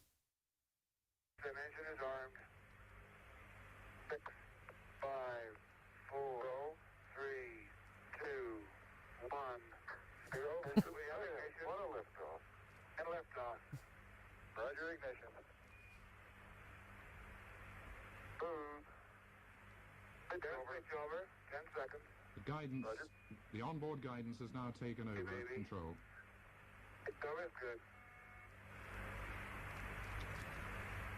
We confirm auto ignition. That's affirmative, auto ignition. Hold on. And they're now tilting over at an angle, speeding. They're looking through a microscope at like a painted wall that's bubbled. I've never seen this. Up very quickly now. Good, here we're going across Cat's Paw. Watch the ball.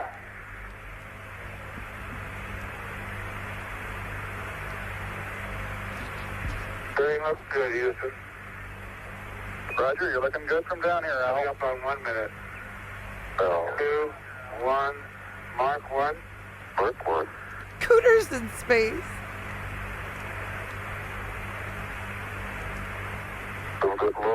Latte foam. It does, Jammers. Vital says we look good, all sources. 623. 3. Together. Okay, yours complete, Houston. Roger. Hi, Crimson. At this point, in effect, they're on their backs, aren't they? They're no longer vertical relative to the moon. 542, 931, 3. Targeting is still good. This is when they really need confidence in that computer. And we did have that spurious abort signal during the landing phase, don't forget. Trajectory looks good. We're at 12,000 feet. 3, 2, 1, Mark 2. They've been rising now for 2 minutes, another 5 and a bit to go. H touch right on. H is right on. Tanks and X are together. Okay, steering is good. Things look good, Houston. It's quite a We lift. copy Al, and your go from down here. Gary, do you believe this was them taking off? We have reached the point of disagreement. Do you believe it? Put a 1 if you believe this. This is the takeoff. So, yeah, we all saw him land on the moon. We've all seen him get out and put the flag in the ground and all of that.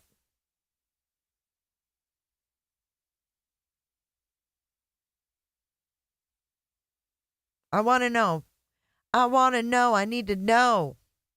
I need to know. Good. H touch, good. H is good. Tanks and X agree. That doesn't even look real. Hey, look at that oscillation in our RCS. Come on. But I'm sure it's patient.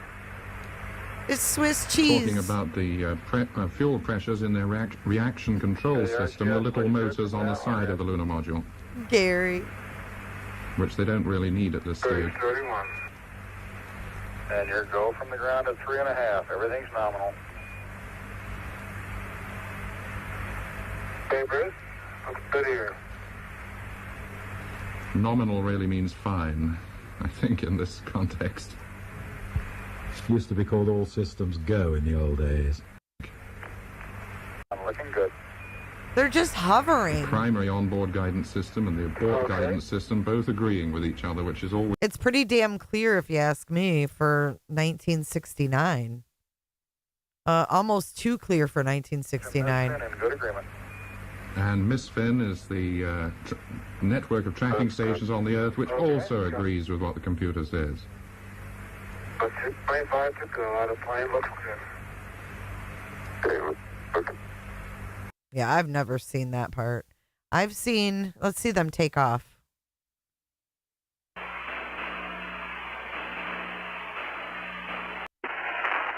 Seconds to go.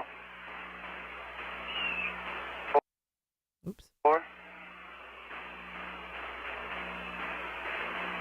Okay, there's pitch over. 64, we have pitch over, yes, sir. There's throw. Right down. And there it is. Right out front it is. Right on the money. What's the LPD, babe? LPD, 41. Okay.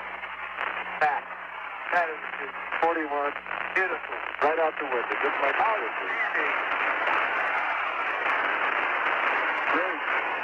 Terry Houston, you're go for landing. Here we go.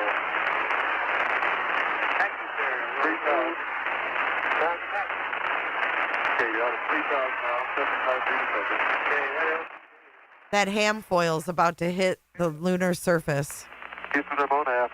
Roger it. Okay, 2,000. 48 feet. Coming down a little fast. Unclick left. 2,050 feet a second. A little bit fast, but not bad. Okay. Outstanding. Okay, 1,500. Little fast, not bad. Holding in well. LPD's 40, y'all. Okay, coming through 1,000 feet. 27 feet, right on Did he say WD-40, y'all? Hold up. schedule. Okay, holding in well. LPD's 40, y'all. Okay, holding in well. LPD's 40, y'all. They need some WD-40 for the freaking ham foil. Okay, coming through 1,000 feet. 27 feet, right on schedule. Right on schedule now. Went by Cone Crater right outside to my right. Okay, the best spot is a little south of track, about halfway between Triplet and Douglas. A little south of track. Okay. About 60 meters. And it looks good from here. Looks good from here. Okay, Al, you're through 550 feet. Okay. 16 feet per second, 500 feet, 15 feet per second. It looks good. Your fuel is good at 10%. Oh, let's see how soft of a landing it is. Okay, let's take it over and move up a little. Yeah, I think so. You're through 320 feet. We're about to hit the moon. Okay. Okay, I'd give it a few clicks. You're through 200 feet. 5 feet per second. That looks good. No level here. 9% fuel. Oh. Looks great. Wait for it. Okay, looks like you're going right over the middle of Triplet. Wait for it. You're 170 feet out, 2 feet per second down, 8% fuel. You're looking good. Hey, babe. Okay, 170 feet in holding. Hey, babe. 1 foot per second down. Okay, 170 feet in holding. It says, hey, babe. 1 foot per second down. Want to speed it up a little bit. Coming in hot. Move forward. Okay.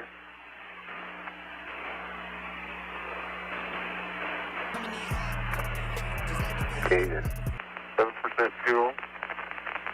Okay, you're still at 170 feet indicated. Starting down. Okay, you can move on. How are they landing it so slow? Barely crossing North Triplet. 6% fuel, okay. 150 feet. There's decent quantity height. Okay. Low level. Oh. All right. If you could land over here, there's some dust, Al. 110 feet. 3 feet per second down. Great. We got a little interference. 6%. There's good dust. You're on your own. It's starting down. Starting down. Okay. It says 90 feet. 4 feet per second. 5 feet per second down. Okay. Down. Looking great. Looking great. Everything's great. Okay, 50 feet down. 50 feet. We're in good shape, too. 3 feet per second. 40 feet. 3 feet per second. 30. 3 feet per second. Looking great. 20 feet. Oh. 10. It's getting a little blurry. 3 feet per second. Contact now. 2. Stop. It's sand. Brake. Pro. Auto. Wait. We're on the surface. Okay, we made a good. That was the land? That was the landing? 2 feet per second. Contact now. 2. Stop. Brake. Pro. Auto. We're on the surface. Okay, we made a good landing. Roger, enters. 413 plus 10,000. Damn, that sure wasn't a SpaceX applause, was it? That was a beautiful one. Yeah, we're slightly off. We might have the slope, but other than that, we're in great shape. We're right on the landing site. Okay, give me a mark, Al, when you start using film. I just started using film now. Roger, you on? Hey, Robin. Hey, Robot. 12. Roger, 12. Don't be mad, Gary. Okay, let me close the hatch.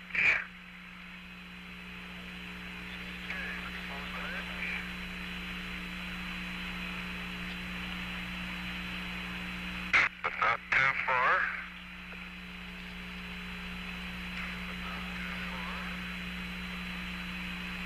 Did you hear the echo? Gary, you fit in here. Sometimes we put our tinfoil hats on and we explore history. And people that weren't alive when this happened have questions. What's up, Robot? I think that's pretty clear video for 1969. Yes, that's Gary Hermod. I think this is pretty good footage. I mean, considering 1969, it's color. Tell me when I hit the bottom step and the bottom step. I'm on it. Yep. Oh, okay. Look at this deal. It's okay to have questions. Yes. Okay. That's what we do. Give me a mark. Oh, here we go. Mark is running. Roger out.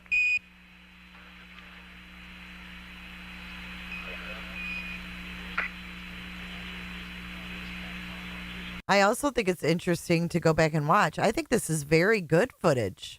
What do you guys think? I think it's excellent footage for 1969. I'm sure it's been like remastered or whatever, but here's the most replayed. Let's watch this. Then we're going to wrap it. Gary, you're good. Dude, we all get in our moods. Don't apologize. You're good. 16. No. Okay. 16 is off. First. Roger, stop. 15. Okay, the abort stage is set. Gas and engine is armed. 6, 5, 4, 3. Okay, that's what we watched when they took off. But I find it fascinating. I laugh about it being fake. I don't know if it's fake. I have a lot of questions. I can tell you that. And I love talking about it. And yeah, I make fun of the ham foil because it looks like ham foil. And it's almost Thanksgiving. So have you guys bought your hams and turkeys? I bought my butterball. It's in the freezer. And yes, we love having Gary here. It is clear. I think it's probably been remastered or something. But anyways, thanks for joining, guys. I think we have proof that we are not alone. But you know what the crazy thing is? If we sum it up, they said intelligence, either non-human, meaning machines, or actual living intelligence. It is super, super interesting. Like, I could watch videos like this all night. Just watching. And I don't know, it's just wild. It's wild. The proof is in the pudding, if you will. You don't get to cook this year. Are you traveling this year? You know, it's crazy because we all come from different generations as well. And we all have different experiences with things. And, you know, there's just some things that some people don't want to explore as, how do I put it? Like, and I get it. Because, like, for me, there's certain things that I could talk about that I'd be like, there's no way. Like, you're not going to change my mind. Like, I'm not even going to entertain this. So I get it. I will, Creole lady. I will. Because this isn't the end of our conversations about this stuff. We revisit this stuff every now and then. We sure do. Thank you guys for being here tonight. I'm going to go ahead and wrap this one up. This is one for the books. Thank you, cooters and cooterettes. Make sure you close your legs and keep reaching for the stars. Until the next one, guys, stay safe out there because you know we're not alone. Say bye to little alien friend. Good night, everyone. Ooh, honey baked, my favorite. Good night.